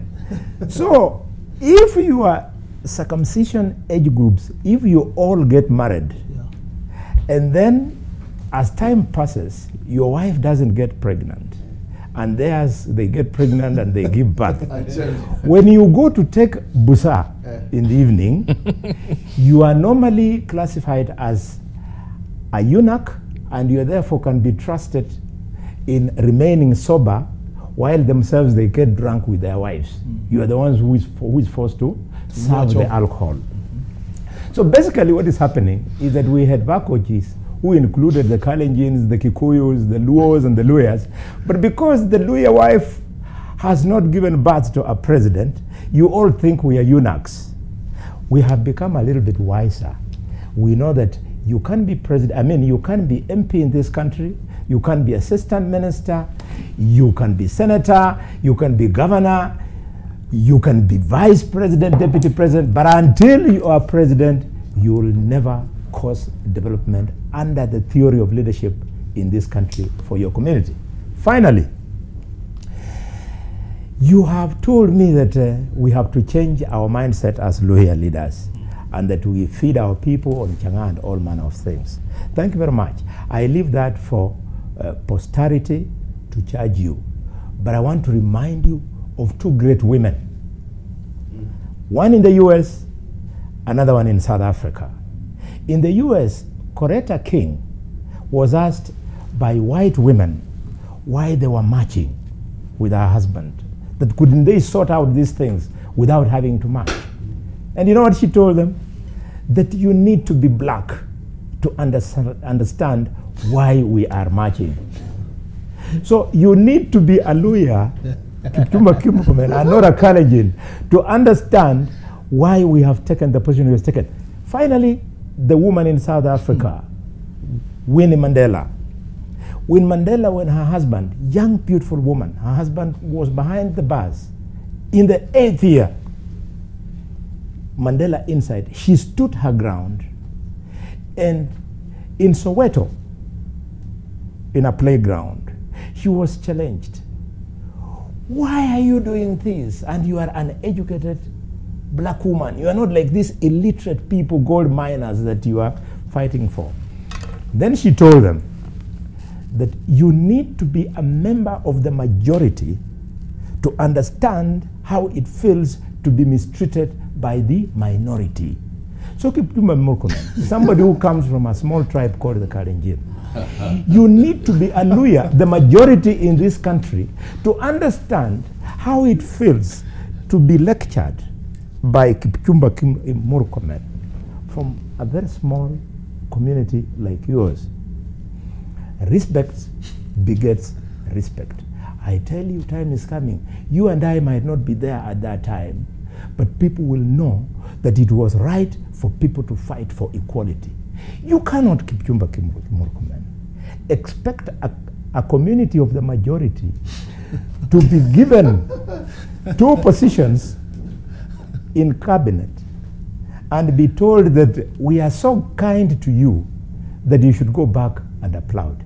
Yes, we thank you for those 2 appointments, but we are telling you we are not interested. Just like you took the leader of the minority, take those 2 positions, and 2022 is not too far. We are going to form government because it's a question of numbers. You know, and when we form that government, can I finish? Let him finish. Oh, hold. I gave you your time. And we form. When we form, yes. and when we form that government, I want to say it here, firmly, that I will hate to see a government led by Mudavadi or Wetangula that then gives the majority of the positions to lawyers. That will be a government that will recognize on pro rata basis what right each community is supposed to get. If you are 10% of the population of Kenya, then 10% of the positions in government you should be entitled to. Okay. All right. That is equity. Can we give him a right to reply briefly, then we'll come to you, Senator Kagwe. First, let me just say this, that this is the same public admission that, you remember when we were discussing IEBC issue, Boni was trying to behave national. But even now, when you now come to the issue where he's driving, is focused on having a Luhya president, and he has told us the reason why he wants Luhya president is so that they can develop the area. Meaning that he believes so strongly that the only way you can develop Western region and where Luhyas are is through the presidency, which I totally disagree. Governor Oparanya, who trounced Boni Khalwale thoroughly, is doing a fantastic job in Kakamega. If you look at the stadium he has just built in Kakamega alone, it is incomparable in the region. And it is a demonstration that things can be done by leaders who are willing to do if they want to commit themselves to doing it. The amount of money that goes to Kakamega County, for example, which are controlled by a local leader, or Bungoma, or Busia, that kind of conversation was an old conversation before this constitution came to place.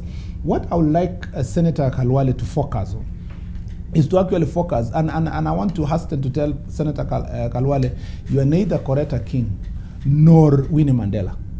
And your situations are incomparable because no, those are people who had principles. I mean, in the last few years, Boni Khalwale, you have moved from ANC to Ford Kenya to ODM. You've been all around these places. You understand all these people. You cannot pretend to say that when you were with Kibaki, it was okay because you are his assistant minister, but now that you don't have any position in government, it is wrong. It's just self-centered leaders who are focusing on looking for a way to ascend again. What will change when Mudavadi becomes president or Wetangula, which never changed when they were in government cumulatively for all that period of time? So I'm trying to say that yes, it's okay for community to unite, but unite around issues. Number two, it is very wrong to reduce national political parties to 2 county or 3 counties issues. We must, if they want to unite, I think the best thing is to join a party like ODM or Jubilee, which are national enough, and then now push their united agenda inside there. Let's say from Kagwe then. Yes. I just wanted to say one thing. You know, earlier on, my brother here said that I am supporting Luhya unity, and I'm also supporting the handshake. And he didn't understand which is which. I don't think that one is a thesis and the other one an antithesis. I think they can both stand the test of time, because I believe that there is nothing, and I support Boni on this one, there is nothing wrong with the ANC and other parties merging. In fact, let me tell you, Debarl, what I would really like to see, and the serious discussion that should be going on, if you ask me today, is let the ANC and Ford Kenya merge into one party. Let ODM and Jubilee discuss and merge into one party. All right? As far as I'm concerned, this is a very personal opinion. If we are talking about uniting Kenyans going forward and coming from a position of strength where we have got 2 strong political parties, hopefully, at some point, you have got to imagine the unimaginable. You have got to imagine situations where we are currently not seeing. But if they happen, then the nation is that much better off, you know, in future.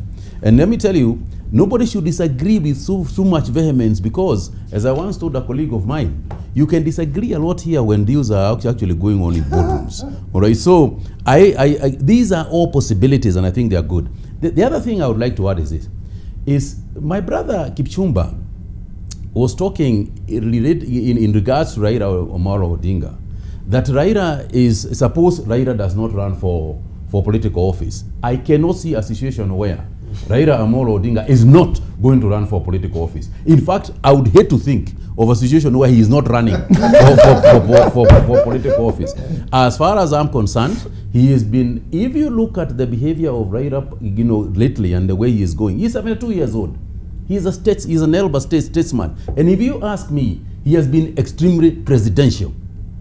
You know, what the Americans call presidential. So for my money, and for me as a Kenyan, I would like to see Raila run for president in the next elections. So, in a nutshell, let us think beyond ourselves. Let us think beyond tribes. One of the things, Debarl, that is important for Kenyans to remember is this: there is not a single person who voted to be in one tribe. Bonnie did not vote at any one time to be a Luhya. Yeah. You know, he just was born, and suddenly he was speaking a language which is called Luhya, and therefore he took the identity, of a Luhya. But nobody has ever voted to be in any tribe, and I think that the sooner we recognize this, the better. And also, Kenyans must focus a hell of a lot more on what unites us rather than what divides us. Ethnicity can be positive, but I think we focus too much on negative ethnicity. And I think that is what the Honorable Amolo Odinga and the President talked about, the issue of negative ethnicity, the issue of inclusiveness, of Kenyans being part of and parcel of our nation state rather than being a member of a tribe, and political ethos and morals of a society, nationalism, and how we can become Kenyans rather than simply, you come from this region, therefore you want a seat in cabinet. It doesn't work like that. Okay, let's come to Mutula Kilonzo, because we have also the Wiper Party now morphing or rebranding into One Kenya outfit, and we can see also Governor Mutua is saying that Kalonzo One Kenya outfit doomed to fail. It will not really work out. But the question is, what is happening with the rebranding that also Senator Kipchumba Murkomen is taking a special umbrage with, because you're stealing his brand? Yeah, it is OMK. Yes. OKM. OKM. Yeah. Yes, OKM. You don't have any other branding strategy, and of course using also not stealing a name. Again, rebranding, there's nothing wrong about rebranding. Kalonzo Musyoka proposed that the Wiper rebrands to One Kenya movement, OKM, with still a slogan, Wiper, which has refused to go. Wiper still it refuses to go, and it's historical, which I will not get into now. Then Murkomen here then comes up and says that he is known as OKM. I didn't know that. That Kipchumba Murkomen is AKA OKM. He says everybody in Elgeyo Marakwet, EMC, knows him as OKM. Everything is branded OKM. He writes to the registrar of political parties. That becomes a legal argument as to whether, if OKM as a party is registered, according to him, and he mentioned to me, he then we diminish his brand. We diminish his He didn't say we stole his brand. He says, you're going to diminish my brand OKM if you register a political party. And therefore, for purposes of registration of a political party vis-a-vis the reservation of a name that he has, that's an argument the registrar of political. But I don't believe that it should be so rancorous that becomes an issue to the extent that we start quarreling about OKM. The same way ODM was fighting about ODM Kenya, and Manzo climbing over gates and certificates going into cabinets. I don't think we should get into that. The objective at the time, I believe, from my party leader, was to create what in his mind is a more national outlook, as opposed to what appears to be either Luhya unity or Kamba unity. So the antithesis was to say, have a movement that is more national, that accommodates national outlook as opposed to Kamba outlook. I want to say that the media gives Dr. Alfred Mutua, who was once my client, too much attention. He makes one sentence and you write a full page. And you extrapolate the statement, write an editorial, draw a cartoon about what Mutua has said. I mean, give us a break, man.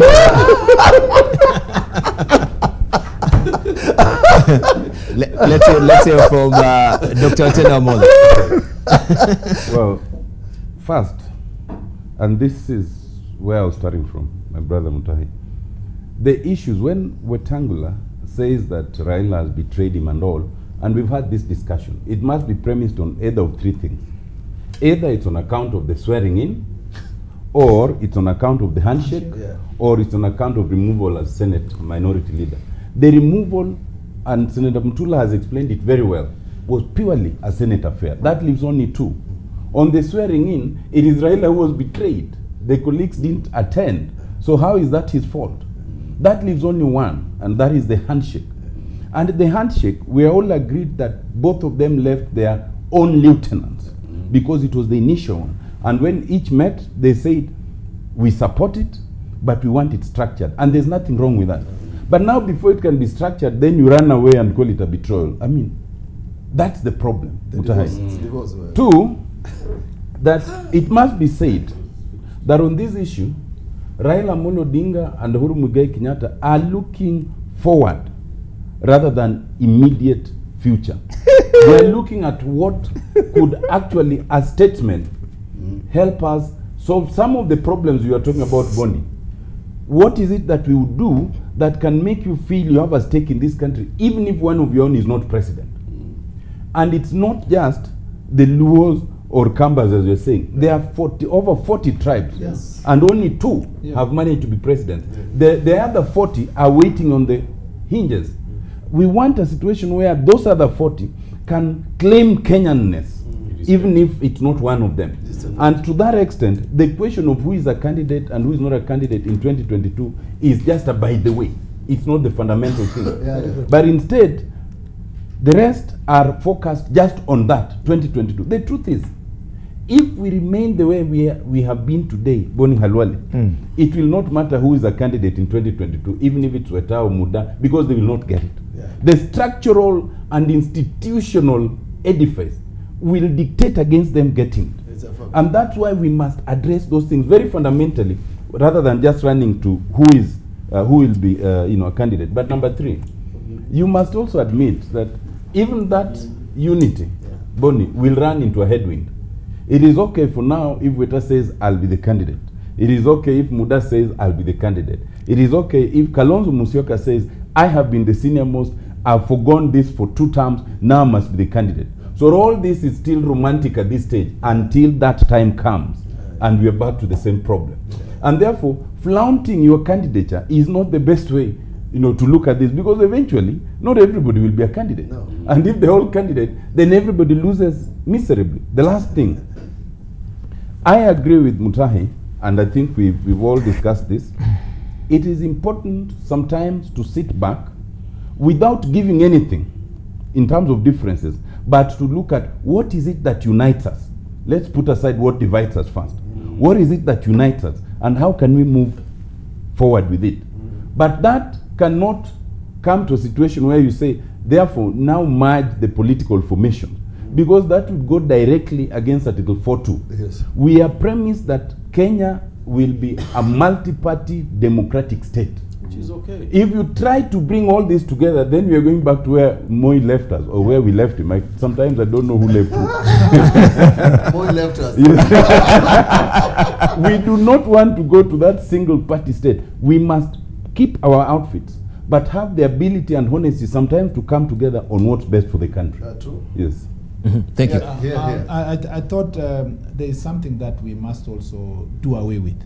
The discussion that Kikuyus have president, or Kalenjin have president, or Luos or Luyas. Or the Mount Kenya, they were meeting at night. Never, let me say this. The Constitution says a person who wants to become the president of Kenya will have the following qualification. It doesn't say a tribe that one president of this republic will have the following qualifications. So there are many Kikuyus who want to be president more than Uhuru Kenyatta. There are so many Kikuyus, Kalenjins who wanted to be president more than Daniel Arap Moi. There are so many Kalenjins now who would like to be president than William Ruto. The focus should be a candidate who has presented himself. That's why in progressive democracies like United States, it doesn't matter whether you are the son of Bush, it doesn't matter whether you are the wife of Clinton, it is just as an individual. And nobody will start saying the Clintons have had it or the Bush have had it. The argument should be, in the country that we are building, it should be, is William Ruto qualified to run for presidency? Is Raila Odinga qualified to run for presidency? So that we don't have situations like last time where if a president comes from Nyanza and he says we cannot go for elections, everybody stops going for elections.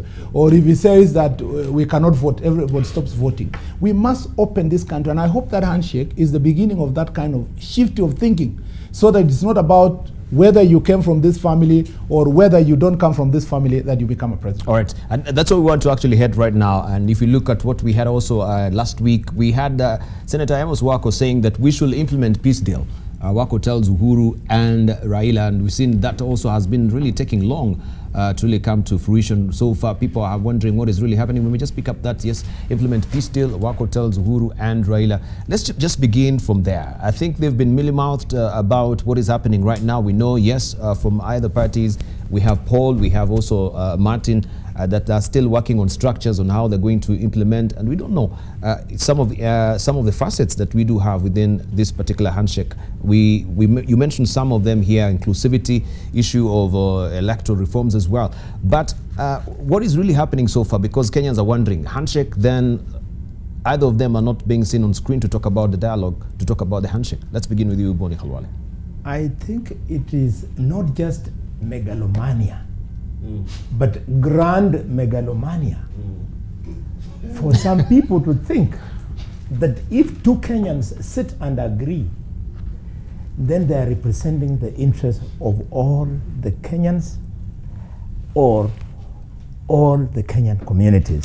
We thank President Raila, the people's president, and President Uhuru, the commander-in-chief of Kenya, for the handshake. But we shall not stop reminding them that on that table of discussing about Kenya, they will not be the only ones. Leaders from other political parties, other regions, and other communities must attend. That is the list that we are going to expect from them. The issue of Wako that you have raised. If any of us on this panel is a student of politics, then he understands something called realpolitik. What Wako was doing was realpolitik, because Wako didn't have to do it knowing that Raila has a man on a committee called Paul Mwangi, and Uhuru has a man called Martin Kimani, ambassador.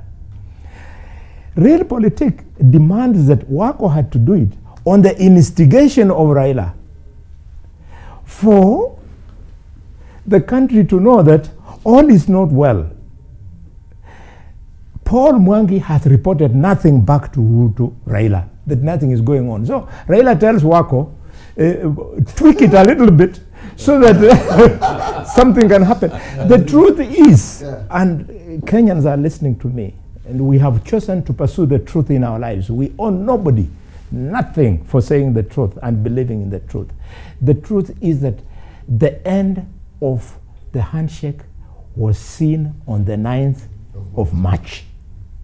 The beginning and the end. It served its purpose. If Raila had cared not to listen to greenhorns like Amolo Otieno,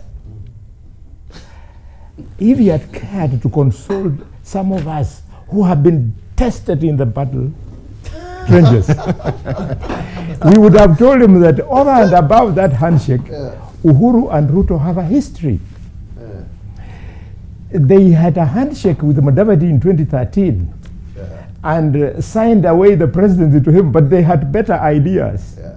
Raila should now accept that these guys have got better ideas. They have marched on.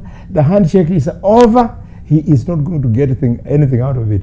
If Murkomen will be bold enough to agree with me, then he will have earned all the respect that he ever needed for people who are pursuing the truth. Thank you very much.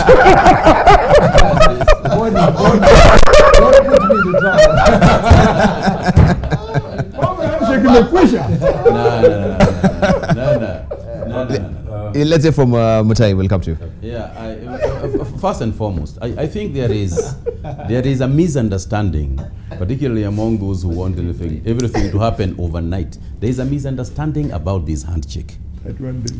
That this handshake was not about, and he said it very clearly. The Right Honorable Raila Odinga said it very clearly. He is not shaking hands to gain something. He is shaking hands to look at Kenya and stabilize our nation. The word stabilize being the main issue. Secondly, I think it is also important to understand that when you look at the issues that they both say they want to address, the issue of negative ethnicity, the issue of inclusiveness, the issue of ethos, when you look at the issues that they spoke about and the reason for their handshake, this is not an event, as Bonnie wants to put it, that it is on the 9th of March, or whatever date it is started and finished. It is not an event. It is work in progress. It is something that is going to take a long time to get done, because it is addressing matters that have been going on in the history of our nation for a long time. So this is not something that people are going to say now that they have shaken hands. So and so is going to get ambassador, so and so is good cabinet secretary, so now the handshake has worked. It's not like that. And if we do that, then you are back to Mkatenusu, and Mkatenusu did not work. And it is not going to work. That is not the idea. And I think that we have got to see the bigger picture in this matter. I think we have to be patient with both leaders. There are those in Jubilee who thought it was a very big mistake and who can speak exactly the way Bonnie is speaking. There are those in NASA who also saw it exactly the same way. But there comes a time, Debarl, when a leader must lead, when a leader has to take responsibility and say, for the sake of our nation, this is what we must do. And sometimes those decisions are not necessarily popular decisions. At least initially, they will not be seen as popular decisions, but the results of what they are undertaking will eventually justify the means. And that is what we should be supporting. All right, let's hear from Mutula Kilonzo briefly. It was a very, very bold decision made by both of them at the time they did, because they risked everything that Mutahi Kagwe is mentioning, Senator, and Bonnie Handwale. Means that you are going to have many people saying, I was not involved, I was not told, you betrayed me, you ate alone. In fact, I've read a tweet from one of your former panelists who says it was a grand check. You know, that sort of thing. Hey, what do you mean? I'm saying it's not me, I'm just saying it's a tweet. Yeah, boss. Check, you mean the check? Yeah, there was a check, grand check, not shake. Yeah, check. Yeah, that's what. Check of money. Yeah. What could it have been? It could have been. So therefore, it was a bold decision. People might not admit, but the fact of the boycott of the presidential elections, what was going to happen had really stabilized the country. We were moving dangerously into a very bad place. So what do I say about the handshake? It's now 31 days after the handshake. If these guys just wanted to shake their hands, they would have formed a WhatsApp group. I mean, they do a WhatsApp group between Uhuru and Raila, and then continue communicating. When they chose to do a public display of affection at Arambe House by shaking hands for purposes of the optics, because the handshake was optics, what they did inside their offices at second floor or third floor, I believe it's second floor, nobody knows. They should have done a little more optics on the question to show that this thing is moving, so that you avoid the speculations that is coming from what Bonnie is saying and what Mutaikagu is saying, and to some large extent, I've heard Mukamen saying, yes, I agree to some extent. Therefore, I believe, even if it's a framework, the framework should have been disclosed by now, whether the framework was legal, whether the framework was constitutional, whether it was going to be a committee, whether it's a parliamentary committee, whether it's outside or inside parliament. This issue has taken too long. The speculators are making mockery of it. Yet, strictly speaking, the idea that Raila Amolo Odinga was going to be called the names he has been called, or Ruto or the others, they should have followed it up by something a little more concrete, so that then you do not have this what you would call an anticlimax. Even in marriage, the law requires that you consummate it immediately. Thank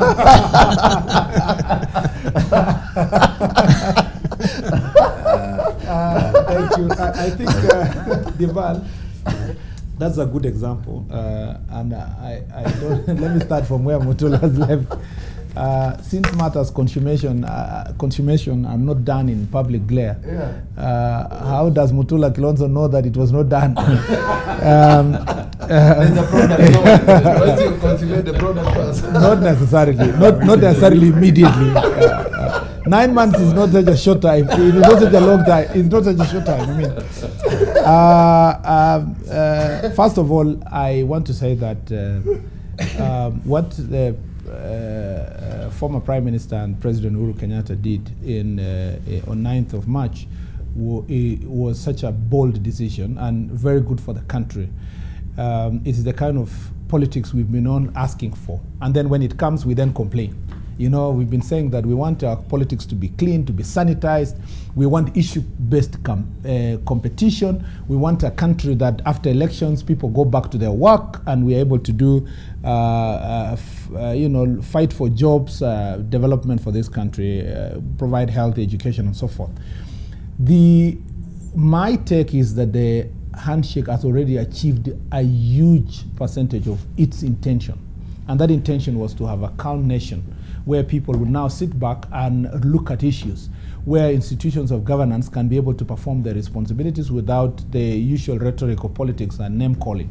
So when they say the buck stops here and that the issues now end with that handshake, I think it is true, because I was in Kisumu the other weekend, the Easter weekend, and I was able to mingle around with people, something which used not to happen. There was always that perspective that if you are a Jubilee MP found somewhere in Kisumu, Siaya, Homa Bay, you do not have a chance to even engage anybody.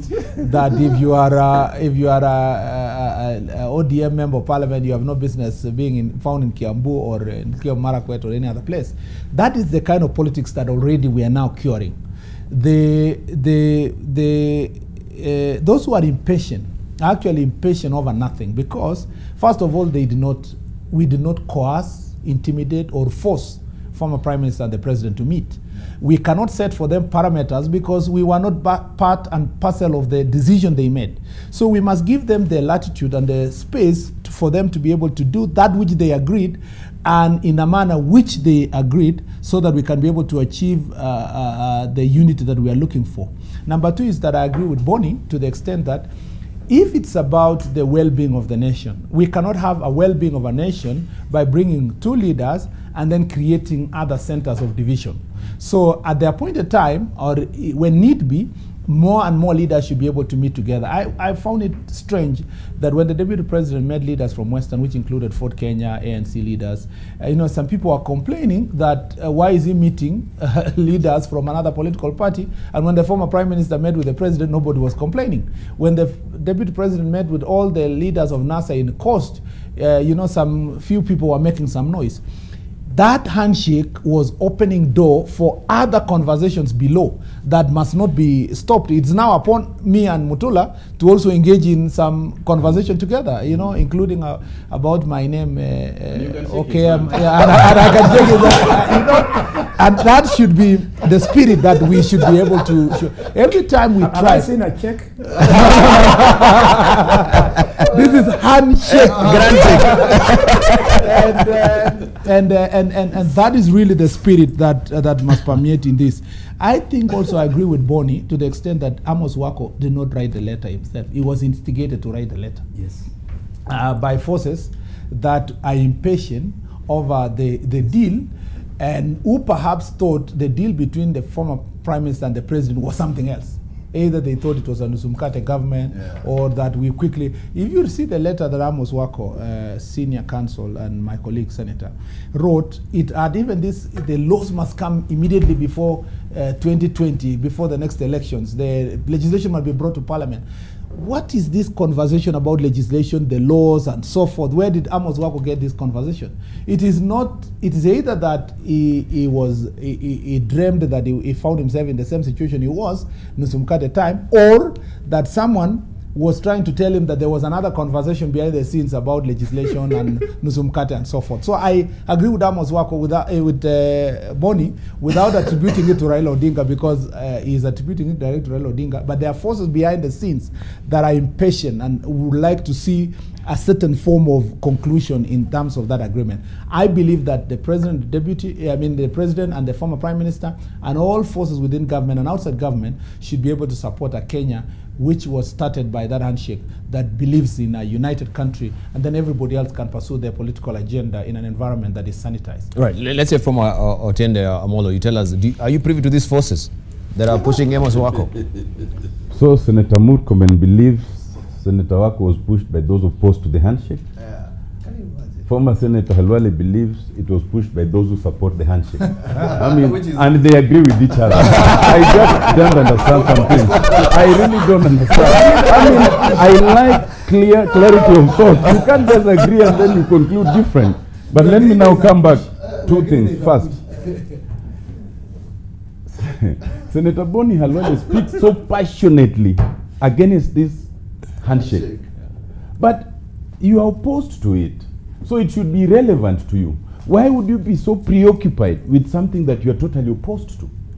I don't understand. Secondly, I think we all know that Raila Amolo Odinga is not a man who would pursue things for personal gain. If he was, he would not be in the space in which he is right now.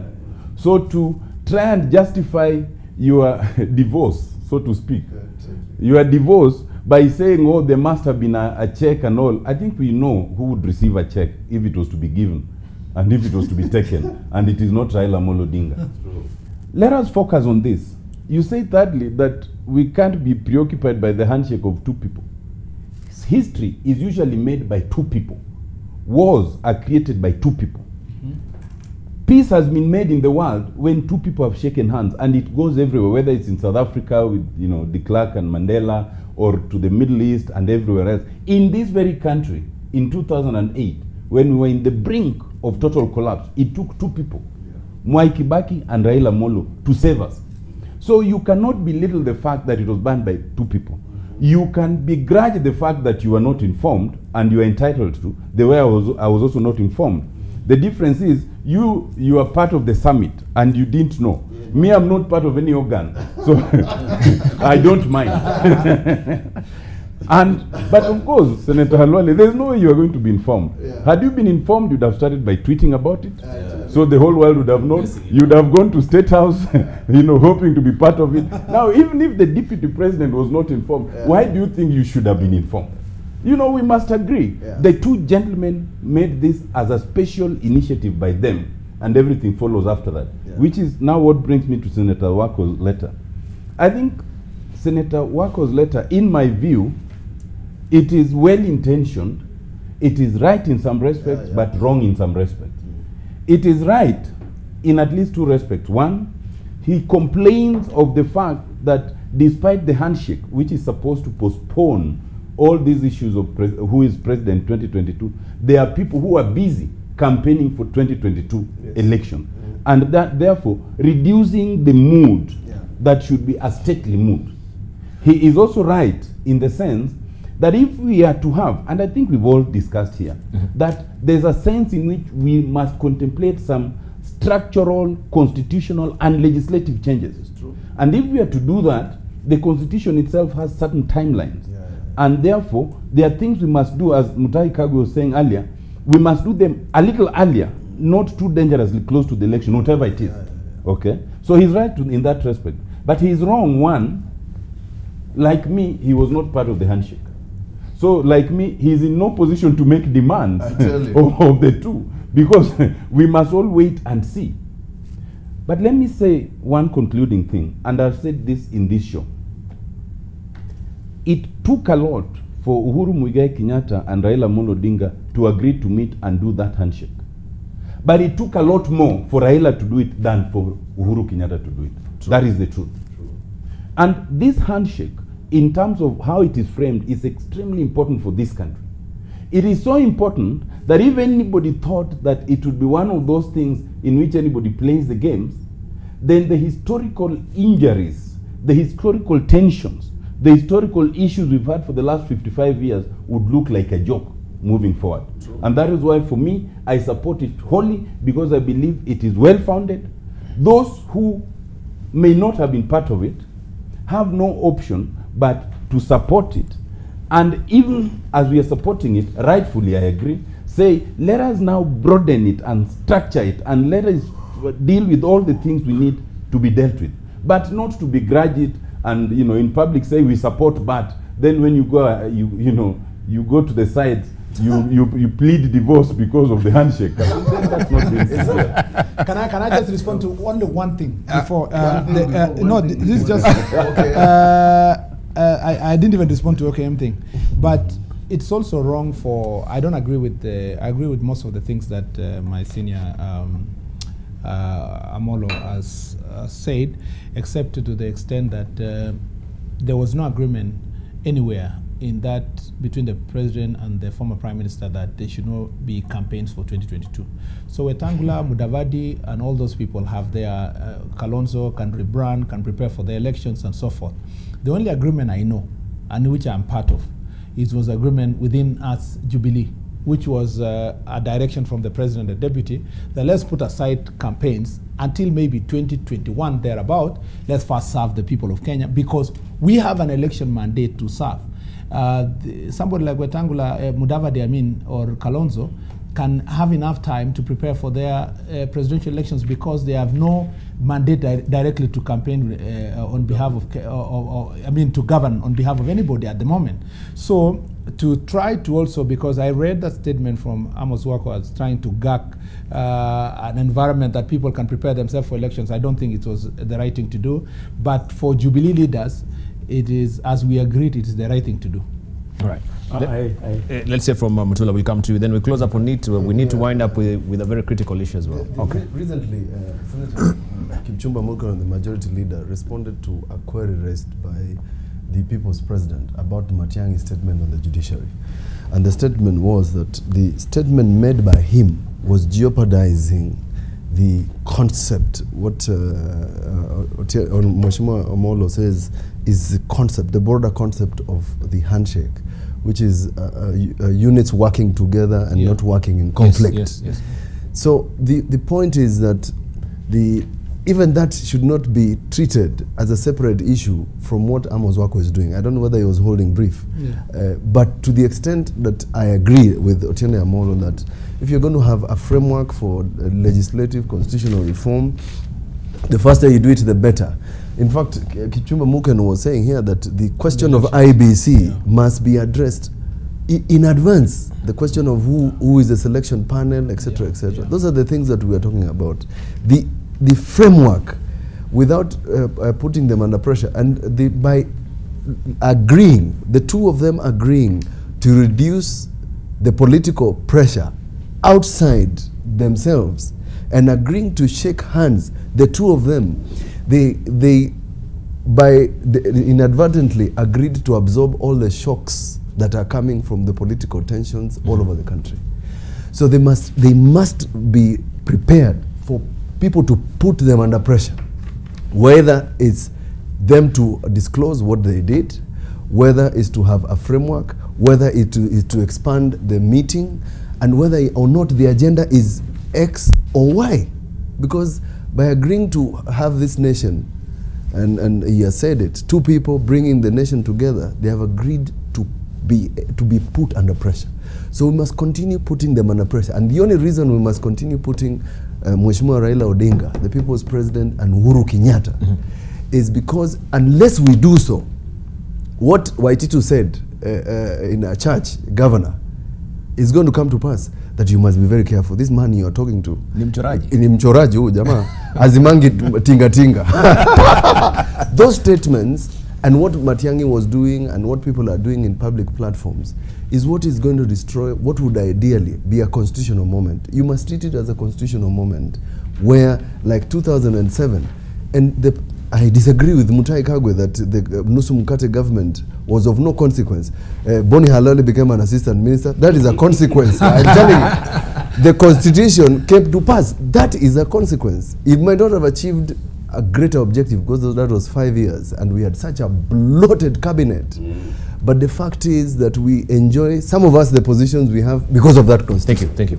Just wind up on it, then we move on. I think you raised the issue of Miguna and also Matiang'i. Just briefly, we'll touch up on those as we were preparing also our headline thoughts. There are a number of Kenyans who agree with me that it is always a pleasure to listen to Amolo Diende.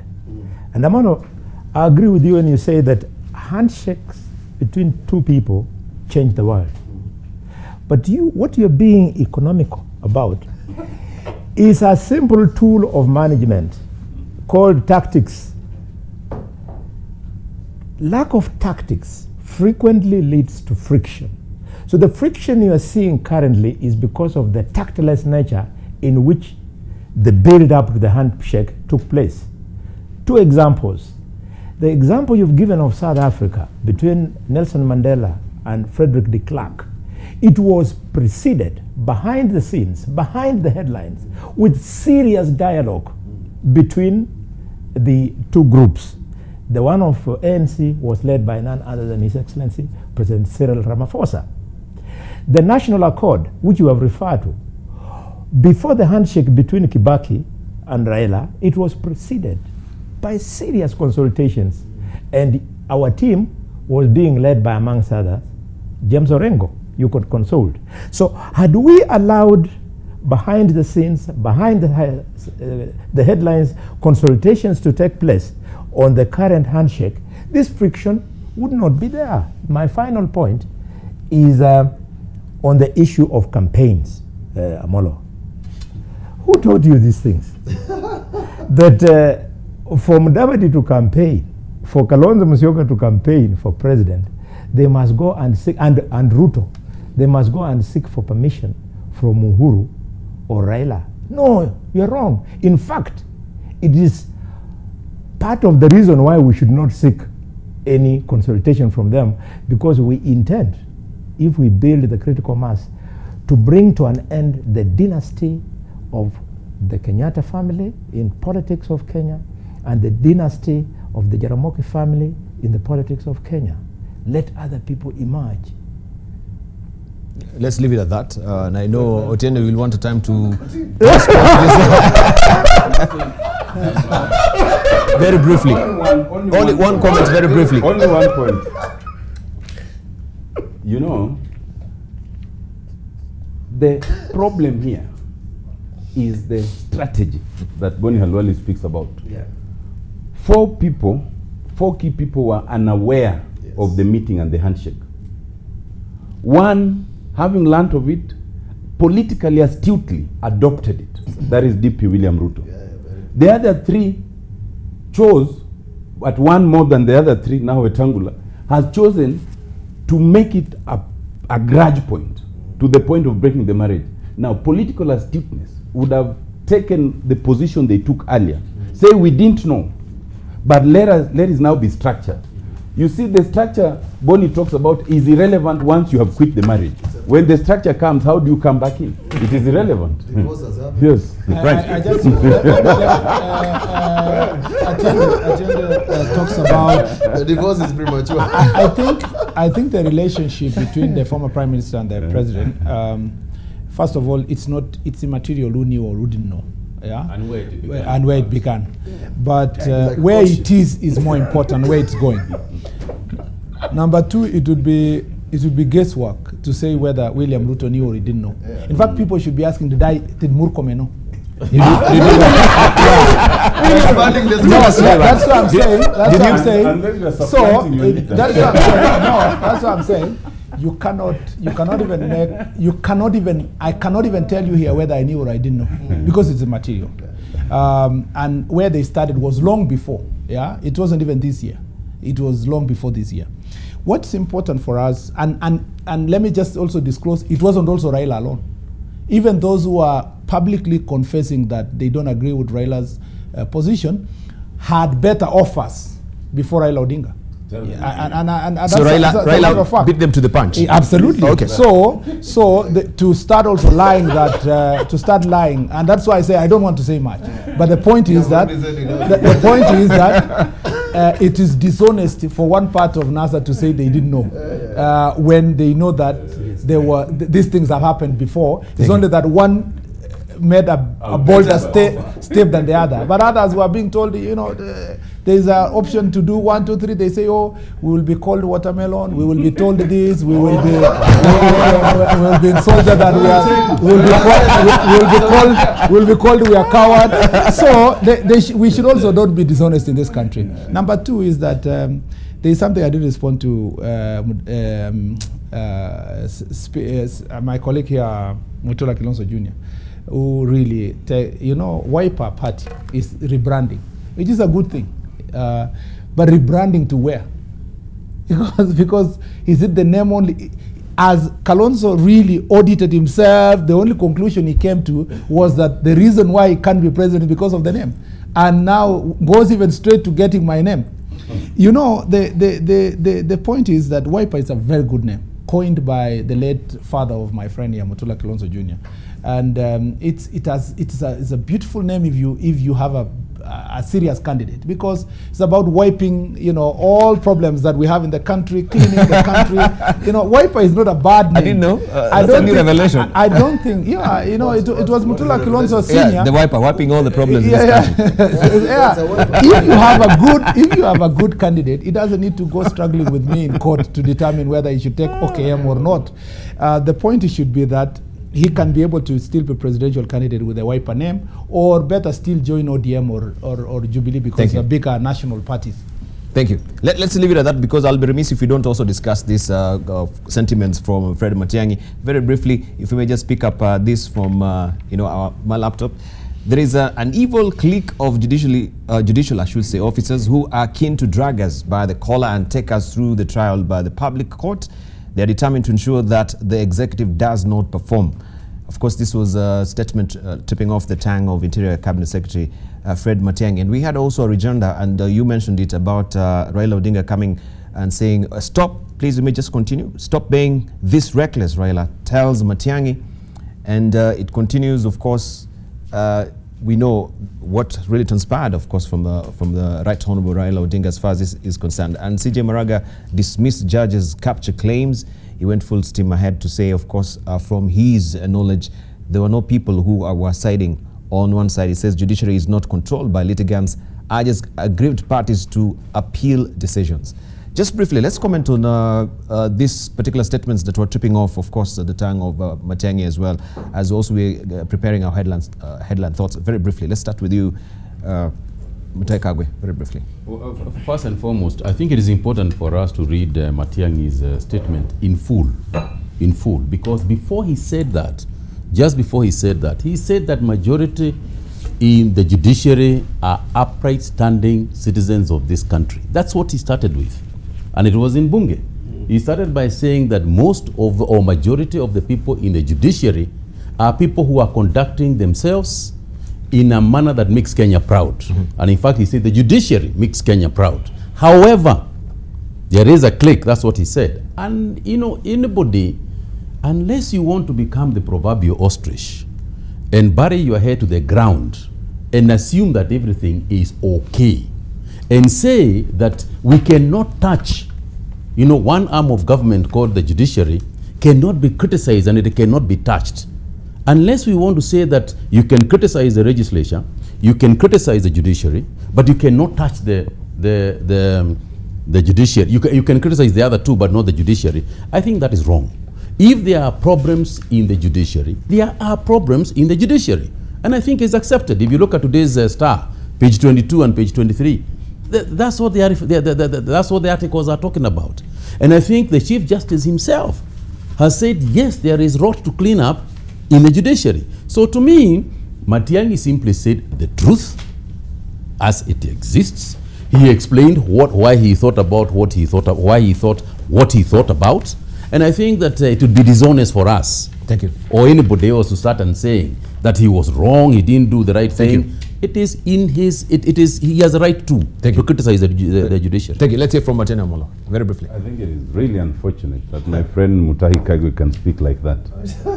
The statement by Dr. Matiang'i reeks of impunity. It's exactly the kind of statement President Uhuru made after the Supreme Court made that decision, the Wakora network. They are all unfortunate.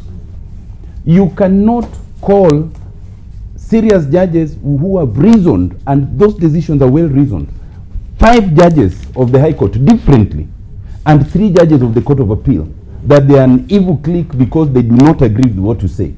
He did not mention. No, but I'm now telling you, 5 judges have made a decision on Miguna on the High Court, 3 in the Court of Appeal already.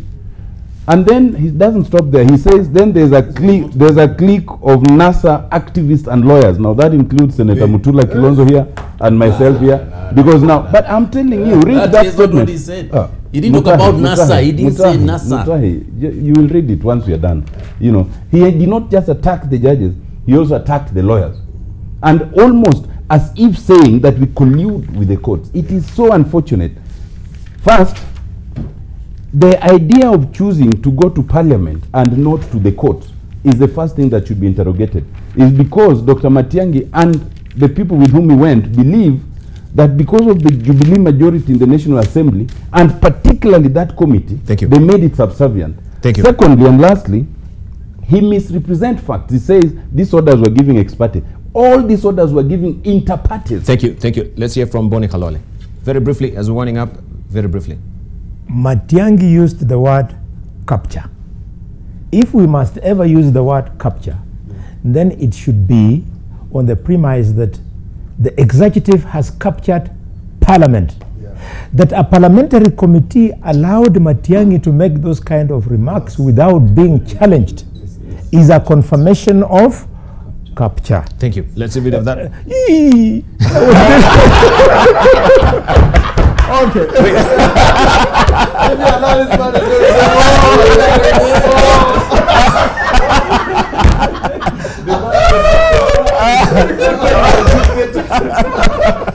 Musula, very briefly. We have appeared before judges, and it's unfortunate because these judges have applied themselves. So if Matiang'i was to be given an opportunity, he would have gone with the Court of Appeal ruling, the High Court ruling of Kimaru J, and I was very happy that that judge was not Kamba or Luo, because he would have either been related to me, Orengo, or Tiende Amolo. And then Chacha Mwita, on the question of citizenship. Now, a contemner of court, a person who is unclean and dirty, who comes to equity must come with clean hands, then goes and pontificates, sits there and becomes holy. Doctors of this country were jailed for refusing to go to work. And Halwale is here, seated right here. Lecturers now, the lecturers of the university are saying they will not obey a court order. Why? Because this gentleman called Dr. Matiang'i, and I heard him say somewhere that I'm being served with so many court orders that I don't know which one to attend. And then complains about the fact that the Attorney General's office has hired incompetent counsel. You have lost a case. They even hired 2 senior counsel. One is called Fred Ngatia, the other one is Kyoko Kilukumi, and they lost. Thank you. Because we are good lawyers. Thank you. I think we are missing the point. We are discussing the specific court orders can be interrogated. There are genuine arguments which have already been put on appeal by Matiang'i, which include he was not served, that there were contradictory orders. There was, like for example, the one that says Miguna should be brought to the country. One says he should be brought in to the court in the afternoon, but there's another court order that says as he arrives to the airport, if his original Kenyan passport is not there, he can use the Canadian passport to come in. Which of the two was it going to be implemented by the minister? So those things will be canvassed in court, and rightfully, the court will make a determination whether that contempt was right or not. But we cannot, and I just want to say this, are we saying as a country that rule of law, that democracy only works when you are criticizing the legislature and the executive? You can never criticize a judge. You can never criticize a decision of the court. I mean, come on. We know that the truth is that as long as there are bad eggs in the judiciary, there are also those in executive and legislature. We cannot lie. And I just want to emphasize this fact. Briefly. In university when I was teaching, every day our work is about criticizing the decision of judges and decisions of and judges themselves. So when that decision and that criticism is brought to the fore, we should be asking ourselves, and this Chief Justice must be thinking about, the consumers, your consumers, the consumers of your actions as judges are complaining. Thank you. You must look out at yourself and say, is there anything wrong you are doing? Thank you. I think that will be another discussion. Of course, this is a developing story. Thank you very much, guys, for coming through. We really appreciate. And of course, we know all this where it really emanated, and we prepared this particular clip for you just to show you where it really emanated. If my director Diana may just play it. There's no standoff. They have just been detaining me in Communicado illegally with my lawyers. Mtu mmoja ambaye hakuwa na kichwa timamu alikuja katika airport akitaka kuingia Kenya, na kama serikali tukamchukua tukamrudisha kule alitoka. At that time, the option available for government was to charge him in a court of law or to deport him. And honorable members, let me say this. We don't go to the press about this every day. But every week I sign about 50 to 60 deportation orders. Many of them, 99% of them, are for foreign nationals who are in the country illegally. I sign all those deportations all the time. Even now, there are some on my desk. But for me to stay with undocumented person at the airport and looking at the temperatures, it was only ideal for me to use the options that were left to me. I'm not boarding! I'm not boarding! I'm not boarding! I'm not boarding. I don't have a passport. I'm not boarding. I'm not going. Return to sender. Return to sender. I gave a letter to the postman. He put it in his sack. Bright and early next morning, he brought my letter back. I just woke up here in Dubai. Return